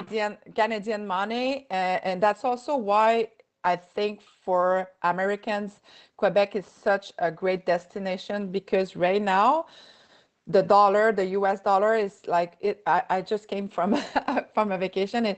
It's 40%. Okay. Like for me, I have to pay $1.40 for having one US. Okay. So for you on the other side, it's great. For us, it's Right, not that great. But so yeah, but you can pay. There's like currency desk everywhere. You can change your US to Canadian when you're in town, or you can pay easily with your credit card. But it's just that it's really, we don't have pesos. It's really Canadian dollar. But it's important to have an idea of the exchange, like 37-40%. It's very good for, you have like a lot of a big value for your money. I just have a couple of comment. One of my favorite cities in Europe is Paris.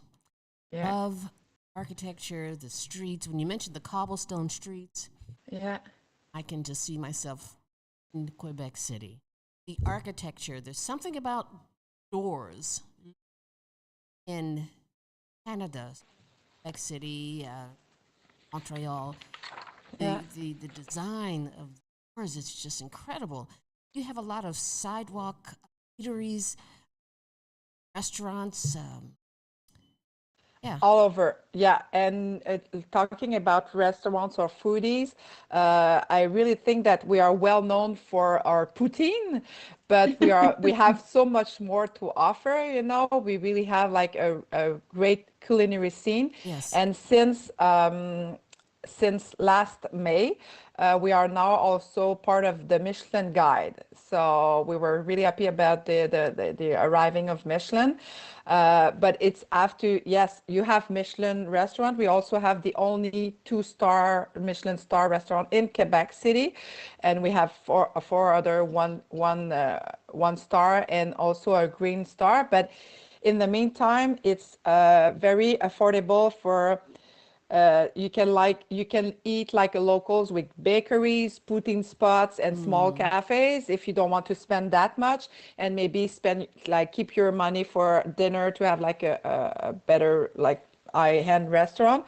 But we also have restaurant that offers more like a sugar shack kind of vibe, because Quebec City, if you're coming to Quebec, you really have to taste the maple product and maple taffy and maple syrup.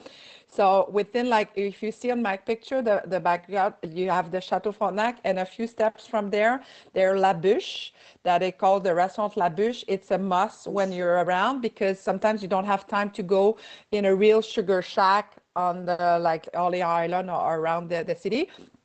So you can opt for La Bûche, that you really have the vibe of the sugar shack with all the maple, and you can have maple taffy all year round. Even if it's in summer, they have a special table to make you taste the maple taffy.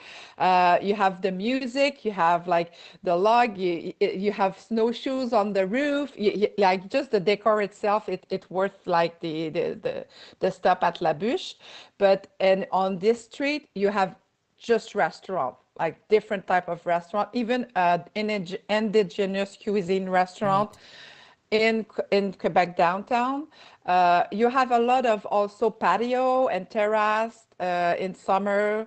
So you were talking about like a comparison of Paris. When you're in Place Royale in the Petit Champlain area, you have a lot of place you can just sit enjoying the cobblestone street, the vibe, the French music while you're taking you sip a cafe or a glass of wine.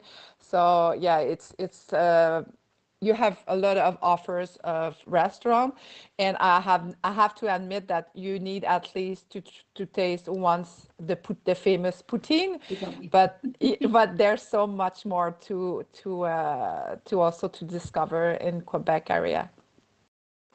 I have one last question, just for me anyhow.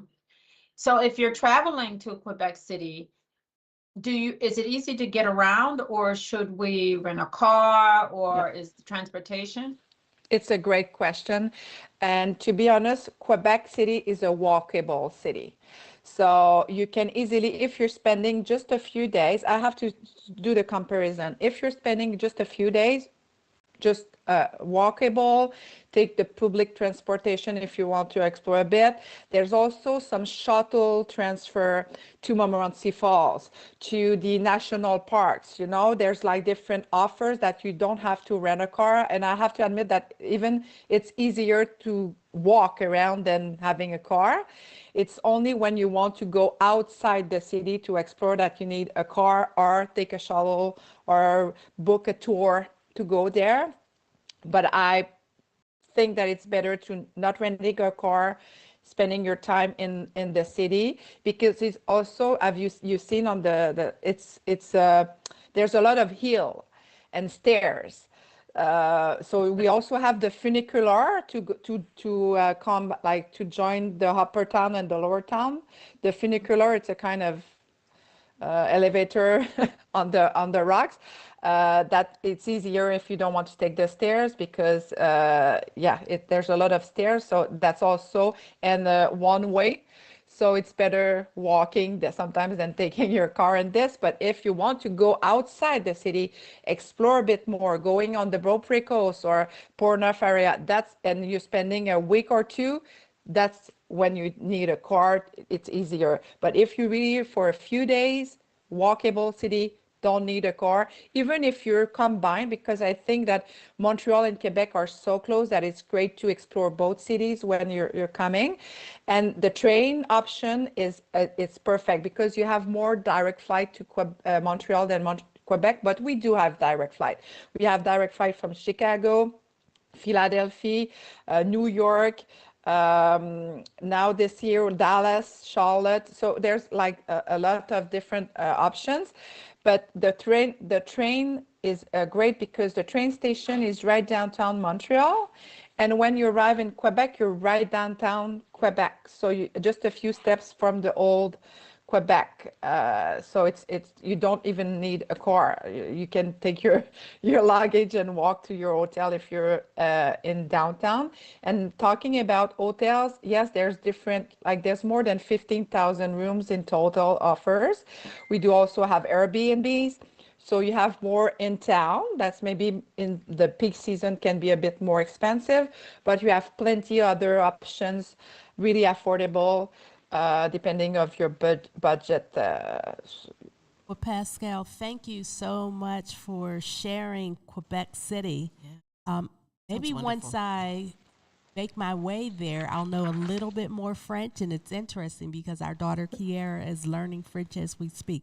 She knew some in high school, but she's been to Paris several times, but she's learning French all over, and I think I need to as well.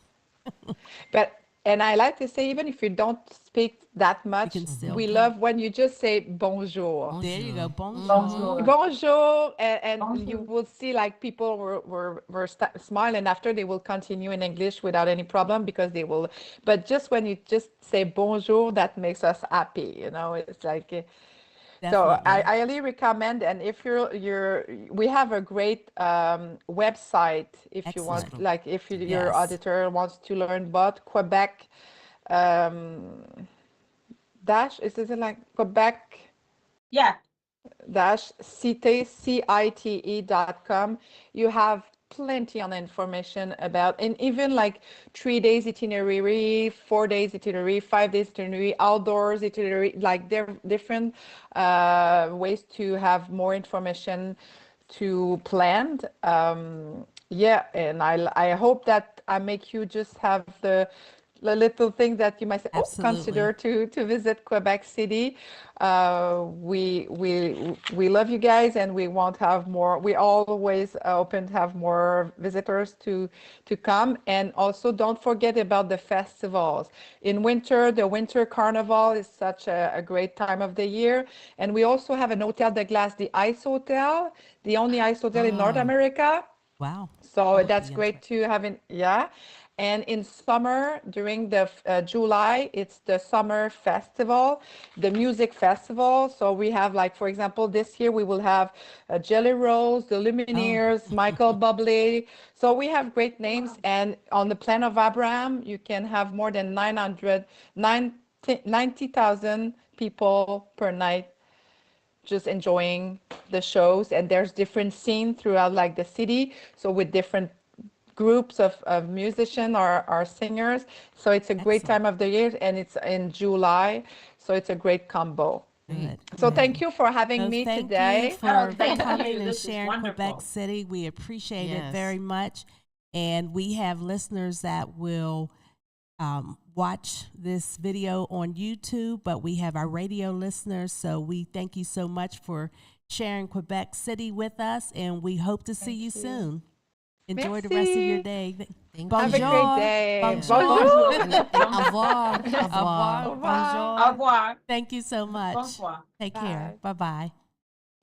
Well, ladies, we have another place to go, Quebec City. Oh, it sounds wonderful. Now, I was familiar with Montreal a little bit, familiar with Toronto, and I knew as we went further that the French speaking cities, you know, so that's really interesting. And it's just their, I think it's so nice that they start learning English from, you know, first grade. Correct. You know, it's just wonderful. And just for us to be able to have the folks that are boots on the ground that know the locations can really speak to it, I think it's fantastic. It is. Yeah, it's fantastic. It is. Well, we're going to take a short break. Very short break, and we're going to get our last guest, and we are going far. Yes. We are going to Borobudur, Indonesia, and so when we come back from this very short break, we will have Dee on the line to give us all the information that will help spur us to put together our trip to go to Borobudur. So we'll take a short break, and we'll be right back.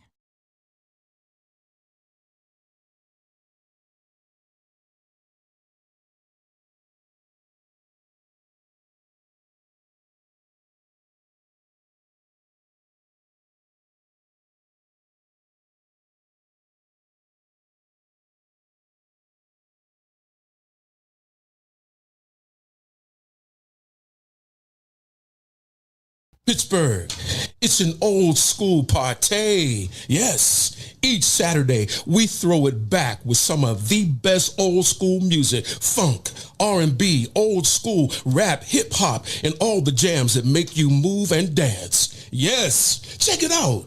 Each Saturday right here on Pittsburgh's DSEN. All the old school jams, 6 to 11 p.m. Pittsburgh, have you seen our Sunday radio schedule? Ooh, it is lit. Start the day off with our Sunday gospel music from 7 a.m. to 3 p.m. It will inspire you and have you praising the Lord. Then from 3 to 8 p.m., we bring you Sunday jazz melody for all the jazz lovers. Then cap off the night with the Quiet Storm from 8 to 11 p.m. to hear the best smooth, romantic, and soulful R&B sounds of yesterday and today. All that each Sunday on Pittsburgh's DSEN, the place for soul.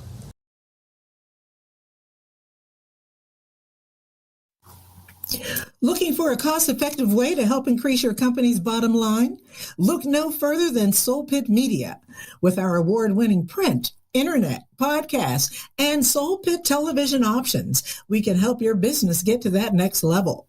For more information, contact Craig Dawson at 412-407-7685. That's 412-407-7685. And let Soul Pit Media take you to that next level.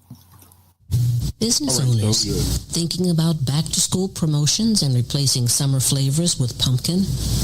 What about your taxes? Reduce your stress and tax liabilities by planning for tax time now with Cameron Professional Services Group. CPSG takes your goals, values, and visions to create a custom tax plan catered specifically to your business. We work closely with you to ensure that as your business grows and goals shift, so will your custom plan.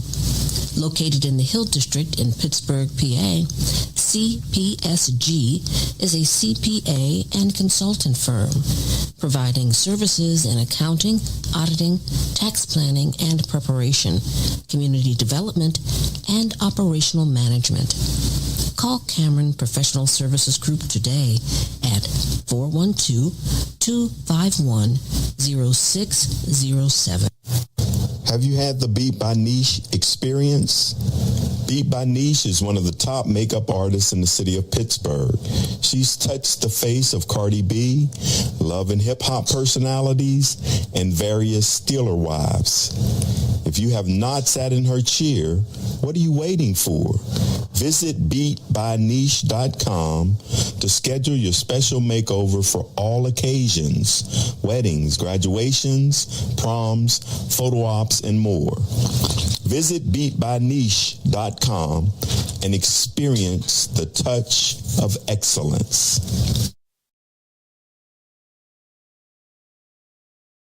I got a Sally, and she don't squall or eat pork with a spoon or fork, but I heard that. Jam to the beats of Pittsburgh's DSEN.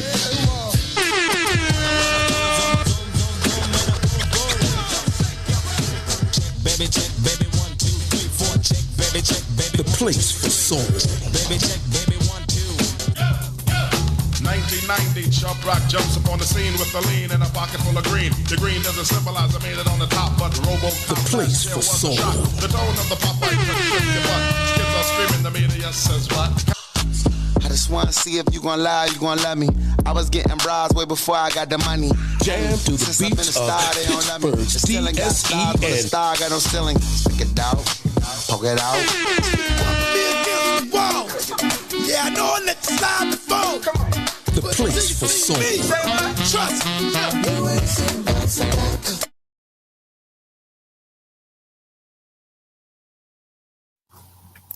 Looking for a cost-effective way to help increase your company's bottom line? Look no further than Soul Pit Media. With our award-winning print, internet, podcast, and Soul Pit television options, we can help your business get to that next level. For more information, contact Craig Dawson at 412-407-7685. That's 412-407-7685. And let Soul Pit Media take you to that next level. Business owners thinking about back-to-school promotions and replacing summer flavors with pumpkin? What about your taxes? Reduce your stress and tax liabilities by planning for tax time now with Cameron Professional Services Group.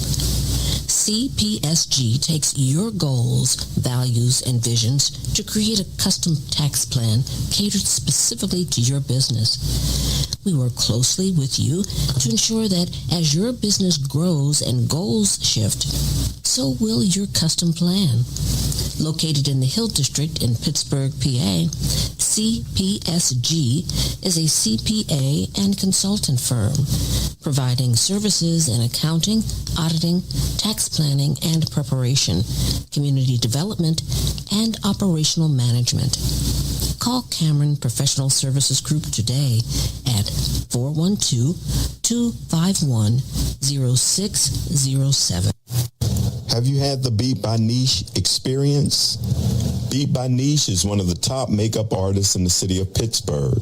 She's touched the face of Cardi B, love and hip-hop personalities, and various Steeler wives. If you have not sat in her chair, what are you waiting for? Visit beatbyniche.com to schedule your special makeover for all occasions, weddings, graduations, proms, photo ops, and more. Visit beatbyniche.com and experience the touch of excellence. Pittsburgh, it's an old school party. Yes, each Saturday we throw it back with some of the best old school music, funk, R&B, old school, rap, hip hop, and all the jams that make you move and dance. Yes, check it out. Each Saturday, right here on Pittsburgh's DSEN. All the old school jams, 6 to 11 p.m. Pittsburgh, have you seen our Sunday radio schedule? Ooh, it is lit. Start the day off with our Sunday gospel music from 7 a.m. to 3 p.m. It will inspire you and have you praising the Lord. Then from 3 to 8 p.m., we bring you Sunday jazz melody for all the jazz lovers. Then cap off the night with the Quiet Storm from 8 to 11 p.m. to hear the best smooth, romantic, and soulful R&B sounds of yesterday and today. All that each Sunday on Pittsburgh's DSEN, the place for soul.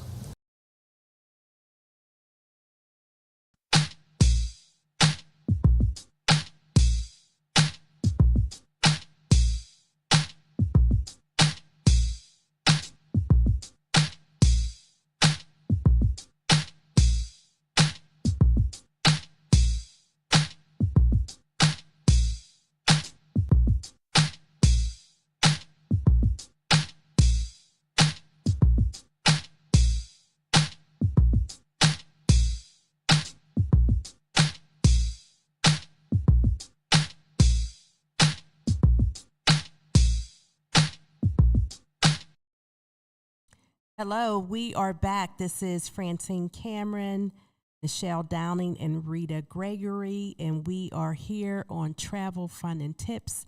And we are going to Indonesia. Yeah. Okay, okay. Of course, probably Rita's been there, Nichelle's been there. Wow. This is a rare occurrence. Okay, Rita. It's on my list. Okay, it's on the bucket list. All right, all right. Well, we have Dee. We're going to bring a gentleman on that is going to talk to us about Indonesia. But before we do that, I just want to share we had Courtney Taylor sent in a text. Says, hello, ladies. The definition of carry-on is different depending on the person. As an airline employee, what I found is that it comes down to a matter of cost. Well, thank you, Courtney, for your comment. And then another one, she said, if I offer them a free check bag, they will gladly check that bag. I understand that too, because we are all Right. looking at our budgets. Right. Okay, so But I you know think, what? I there's some, I'm going to challenge that a little bit because there's some hardcores out there where I've been at the gate and that the airline people are begging these people to check and they won't check. True. It takes all type, doesn't it? It But does. you know what? As these airports get bigger and bigger and you have to walk further and further, you might want to rethink that and check that bag so you won't be all sweaty getting to the next gate and onto your flight. Well, I believe we have Dee. Dee, are you with us?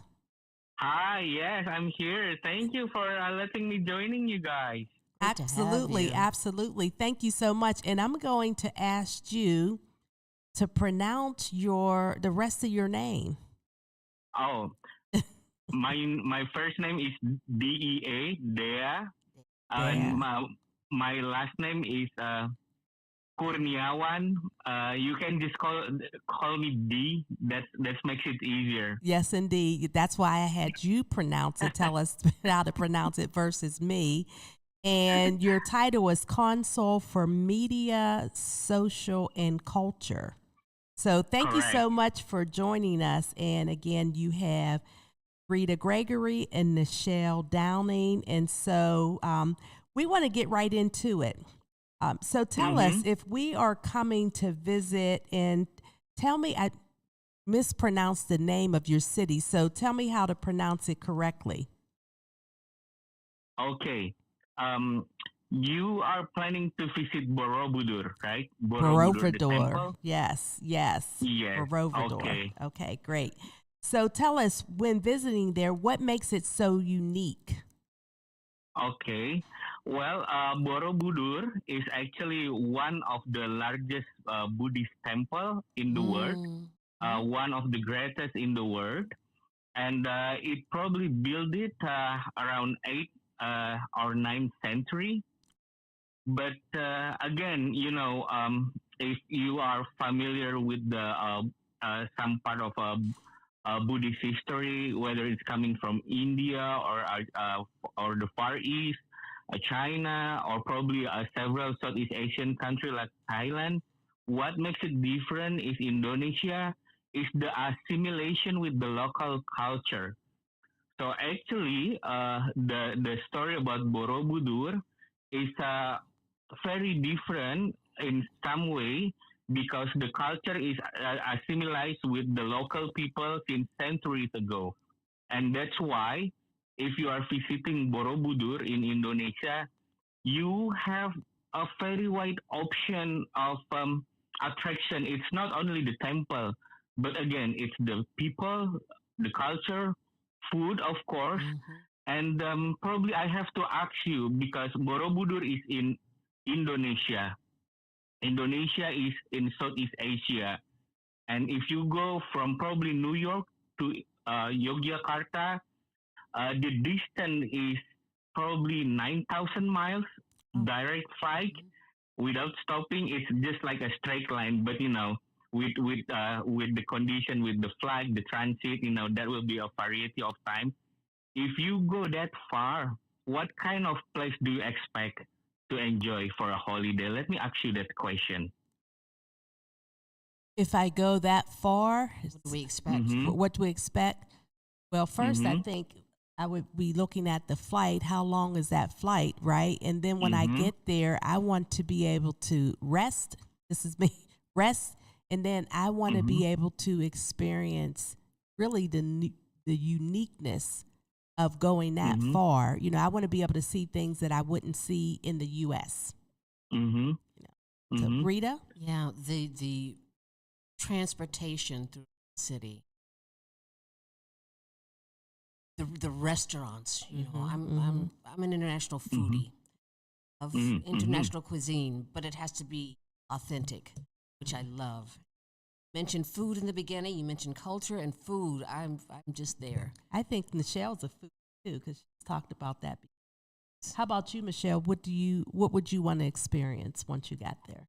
I think one of the biggest things would be to go to the temple. Absolutely. People think, well, I'm Baptist, well, I'm Catholic, I'm whatever, like a spiritual place, because I went to the Buddhist temple in Taiwan, and it just does something to you, and when you're in a holy place. Yes. The religion itself almost doesn't even matter.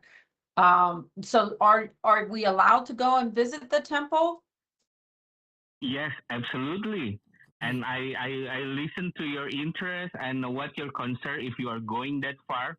Well, the good news is if you are going to Southeast Asia, especially Indonesia, and you convert your United States dollar, well, that means a lot.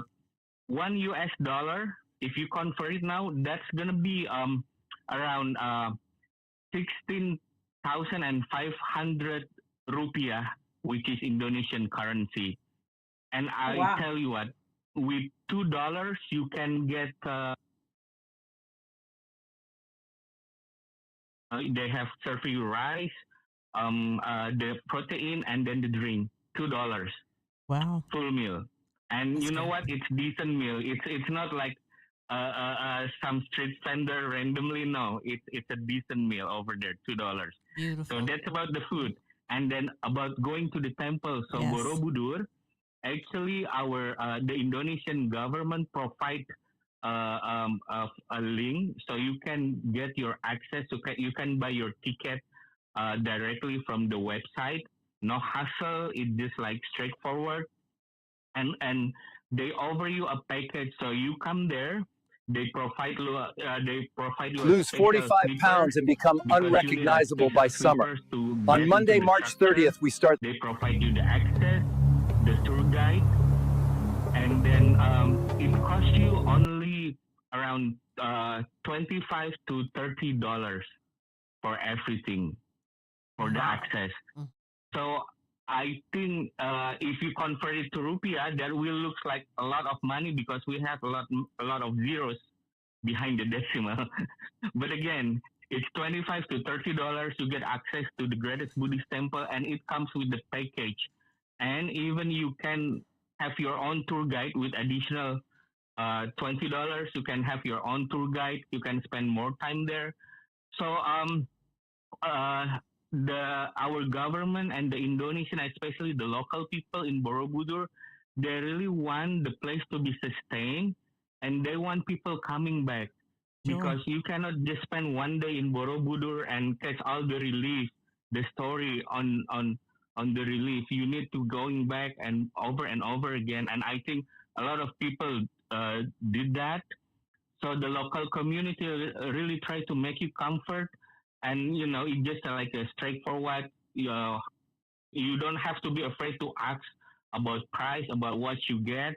The hospitality is just really very nice of the local people. That I can tell you. Yes, very inviting. Excellent. Mm-hmm. Well, we have a video that we would like to show because we have listeners and then we have our YouTube subscribers, which is approaching to 60,000. So, and we have folks that support us all over the country. So if we can show the video and if you can tell us what we're seeing. See the video. I'll try to listen. Probably, hopefully, I'm familiar with the sound of the video because I cannot open it on my device now. But we will talk about it, please. Okay. That'll be coming up in.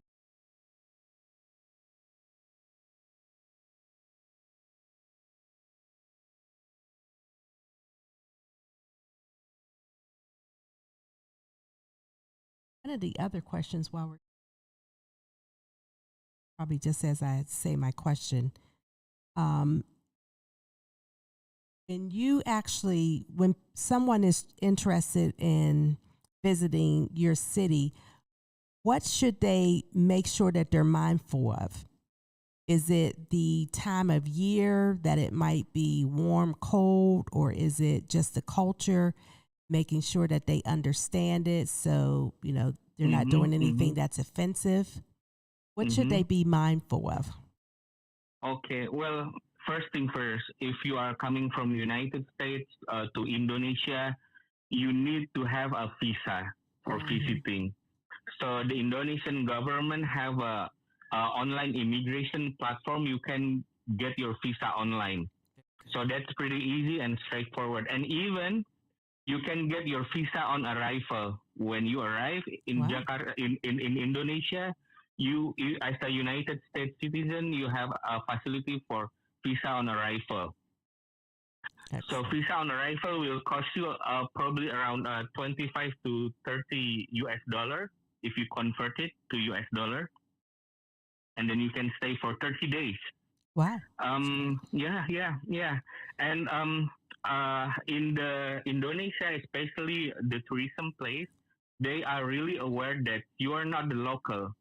So people understand you will have different culture, you have different value, and you wear clothes differently. People are very understand about it. But again, if you want to try to assimilate to local culture, a lot of Indonesia, they consider like more close, regular t-shirt and short will be fine, but like really open clothes, it's probably not really the best thing, because also it's very warm and humid. Like every day, all year long, is warm. So that's the good news if you enjoy the warm weather. So, yes, we do. Yeah, it's warm all year long. We do. Good. And yeah, well, Dee, we have I'm sorry, we have the video, so we'll share the video with our folks on YouTube so that they can see it. Sure.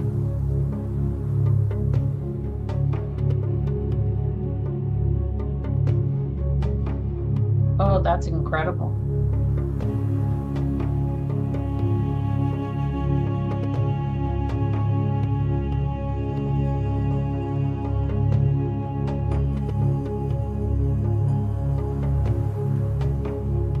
So are there any specific festivals or events that happen surrounding the temple at certain times of the year? Yeah. The Pesach celebration is one of the big events in Borobudur.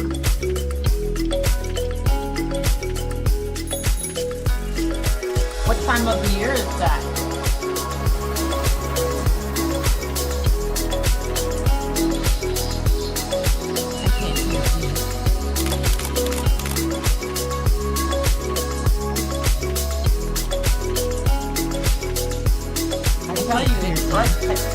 Well, it's breathtaking. It is absolutely breathtaking.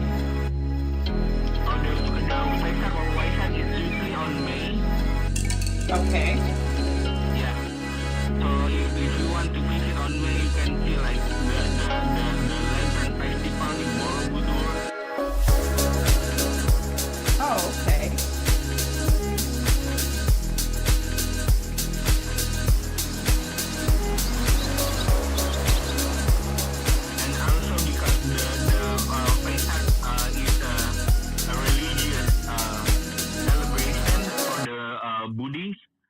So they have probably like a dress code over there that, if you visit, you have to adjust to it. Yeah. But it's not too complicated. And you know what? The local also provide it. So, and usually it's very common for people just to grab something. It's very affordable. So you grab what you need and then you blend in with the people during the day. Yeah. And so tell us about the food. What would be the food experience?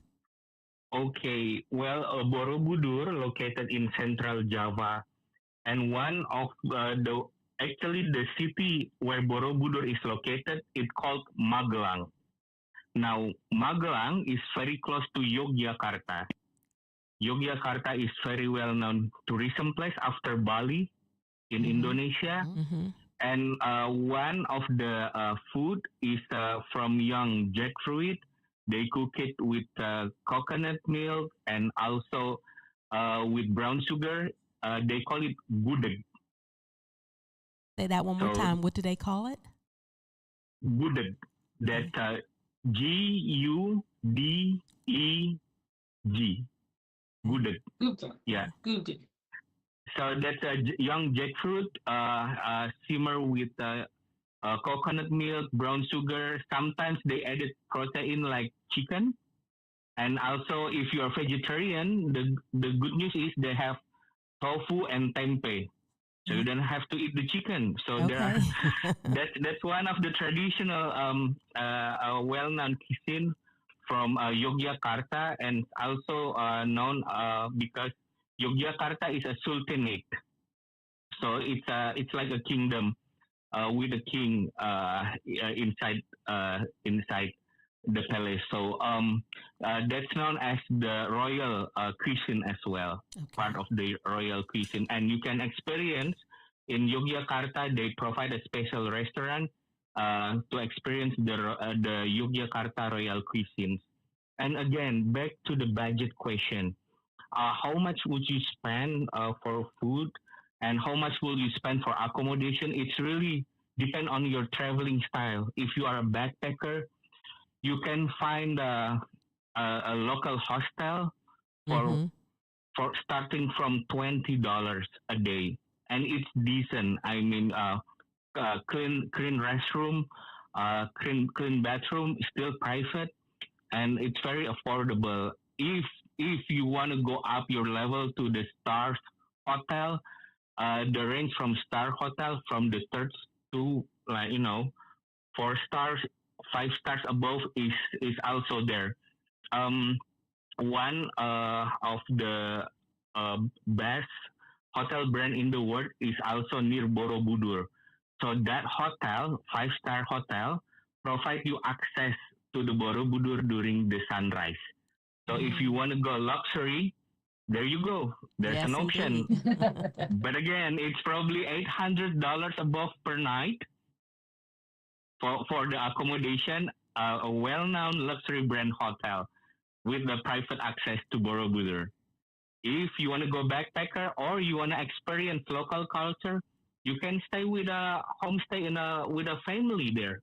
They provide you that kind of experience. You can join them cooking in their traditional kitchen with no gas, just with wood, and they provide you that kind of experience.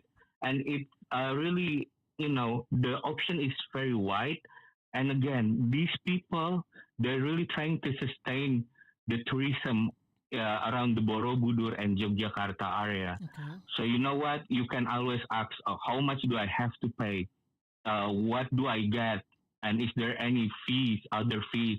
That is very common, and you don't have to be, afraid that people will scam you. Opportunities is everywhere in a tourism place. But again, these local people, they really try to sustain their tourism business there. That's what I can say. When's the best time to visit? Okay. Well,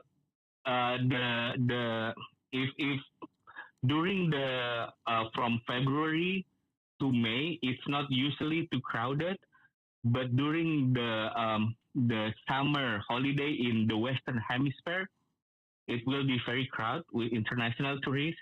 But if you are, trying to get along with people and that's what you are trying to look for, August to September, it's probably the best time you will get the hype with other international tourists.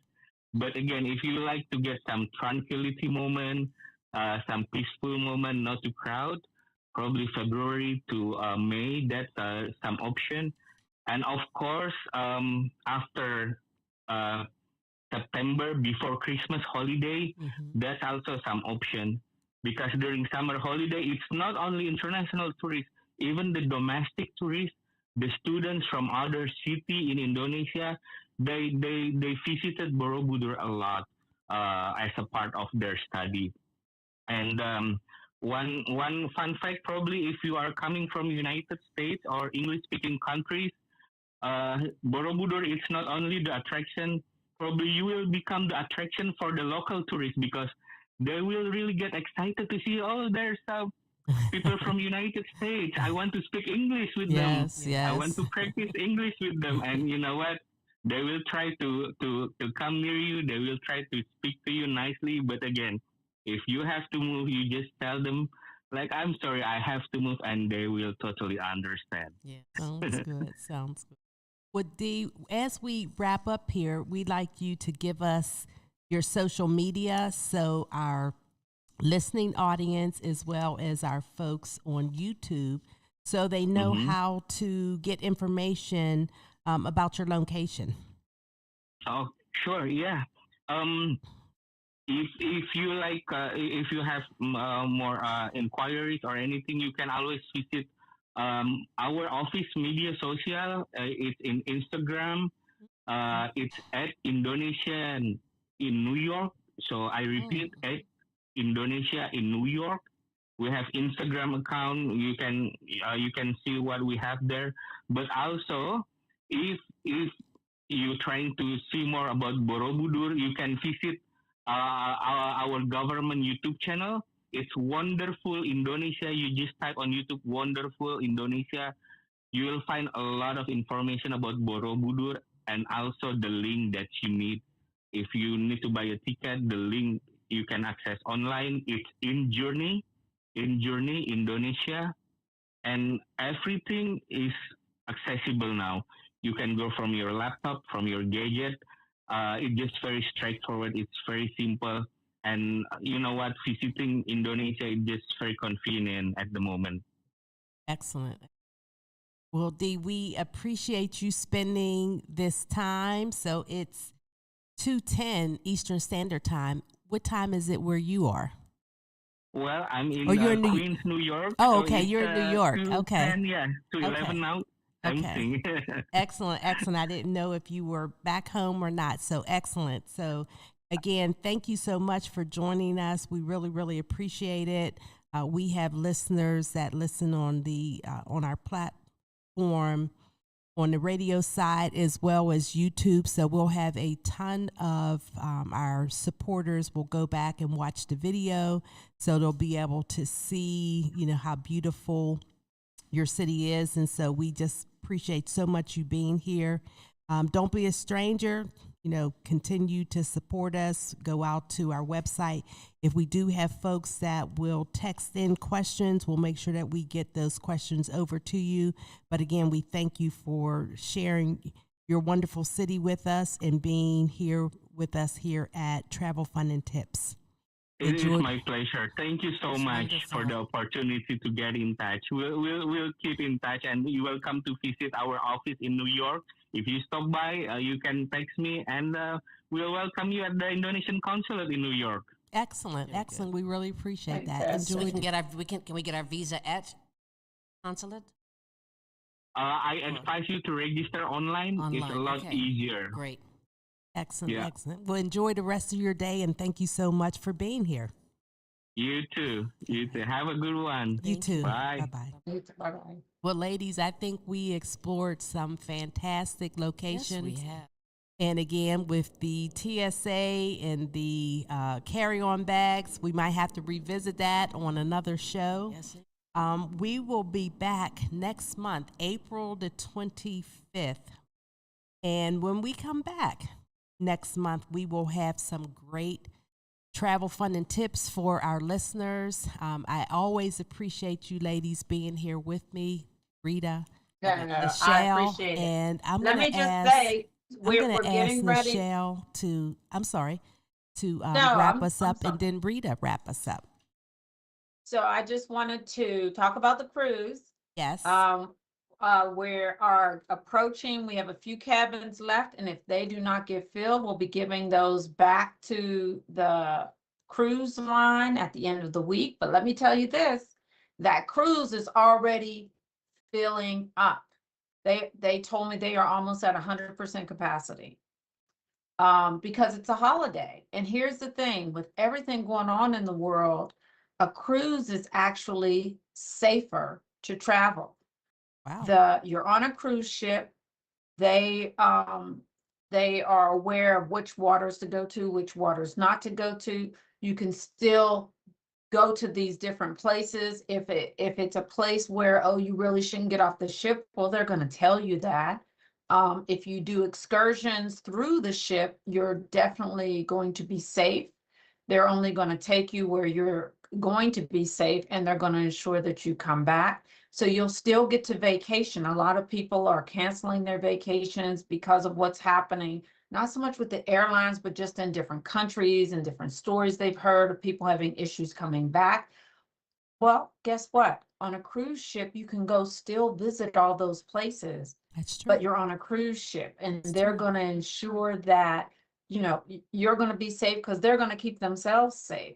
So you'll still get the activities, the fun, the exposure, the food, the adventure, and most important, the downtime and the chill time and the relaxation that you so deserve. I just spoke to somebody, a friend of mine that works at the bank. He just came back from his second cruise already this year. Wow. And he's going on his third, the third one that he's going on. He's a hardline cruiser. Royal Caribbean is his favorite cruise line. He said because it gives you a little bit of both worlds. He said he goes sometimes and he, does all the spa treatments, what have you. He said, but he's gone before where all he could afford was the cruise itself and had a blast and felt relaxed, taken care of, special, all of the things. So just want to throw that out there to the listeners before we get off. Thank you, Nichelle. How about you, Rita? You're welcome. I'm just excited about the destinations that we today. It's vitally important that everybody pay attention to, if you have travel plans, to just check the website for the airport, check the website for TSA. Just really study about what it is you need to do, what you can carry on. Make sure that in your carry-on, you have your medication, you have your documentation, that you have possibly a change of clothing, just in case. Make sure you have, and emphasize enough your medication, your currency, all of your important docs with you. Absolutely. Don't put it in your checked bag. That's right. And did we all notice that Rita said carry on, not carry on luggage, not carry on trunk. She said a carry on bag. Yes. It's just a bag. I know. So on our next show, we're going to talk a little bit more about the carry on versus carry on luggage. So it's definitely a big difference. Well, we are wrapping up, but one thing that I missed is we won't have a show in April because the NFL draft will be in Pittsburgh. Say what? The NFL draft City, will be baby. in Pittsburgh. We'll be in the Burgh. So the city of Pittsburgh is hosting it. So our staff and volunteers and everyone will be down at the draft. So we won't have a show, Travel Fun and Tips, in April, but we will in May. And Nichelle is showing all of her Pittsburgh felt paraphernalia. So thank you, Nichelle. And you guys must know, Nichelle is from Pittsburgh originally. So she is still a Pittsburgh girl. Yes. So no show in April. The show will be the NFL draft. And we will ask for you guys to stay connected to us on the radio platform. On Monday, we'll have Dr. Linda Bing, relationship doctor. So if you have questions about the relationship you're in, a family member's in, or you're thinking about a relationship, please call in. Dr. Bing's show is from 8 to 10, so well after, hopefully, work hours. You can be at home, chilling, and listen in. Also, Soul Take, Kevin Cameron's show, him and the guys, they broadcast from 6 to 8 every Tuesday. And they have, we're talking about the draft and a lot of other things. But don't click off. Stay connected, because right after we hang up, you will be able to listen to the best of soul music from 2 to 6 p.m. And then old school jams from 6 to 11. And remember, we are here. We are a 24/7 music lifestyle platform. You won't get this type of program, this type of wonderful music. We just go everywhere from gospel, jazz. We brought back the Quiet Storm, reggae, again, old school. So we're 24/7 music. If you like soul, you love Pittsburgh's DSEN. You will love our platform. So please continue to listen. We appreciate you, and we are signing off until May.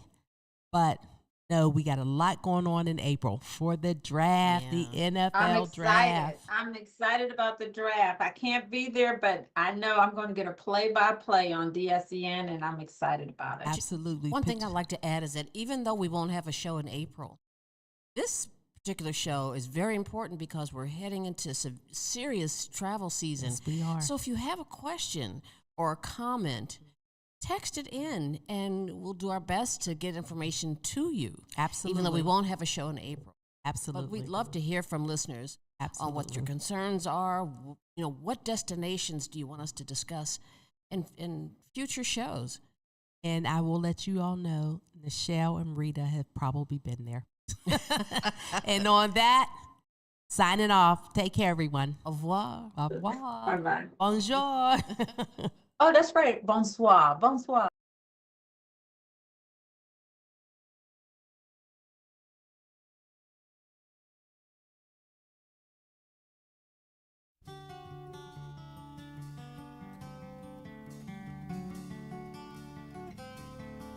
All my bags are packed, I'm ready to go. I'm standing here outside your door. I hate to wake you up to say goodbye, but the dawn is breaking, it's early morn. The taxi's waiting, he's blown his horn. Already I'm so lonesome I could die. So kiss me and smile for me. Tell me that you'll wait for me. Hold me like you'll never let me go. 'Cause I'm leaving on a jet plane.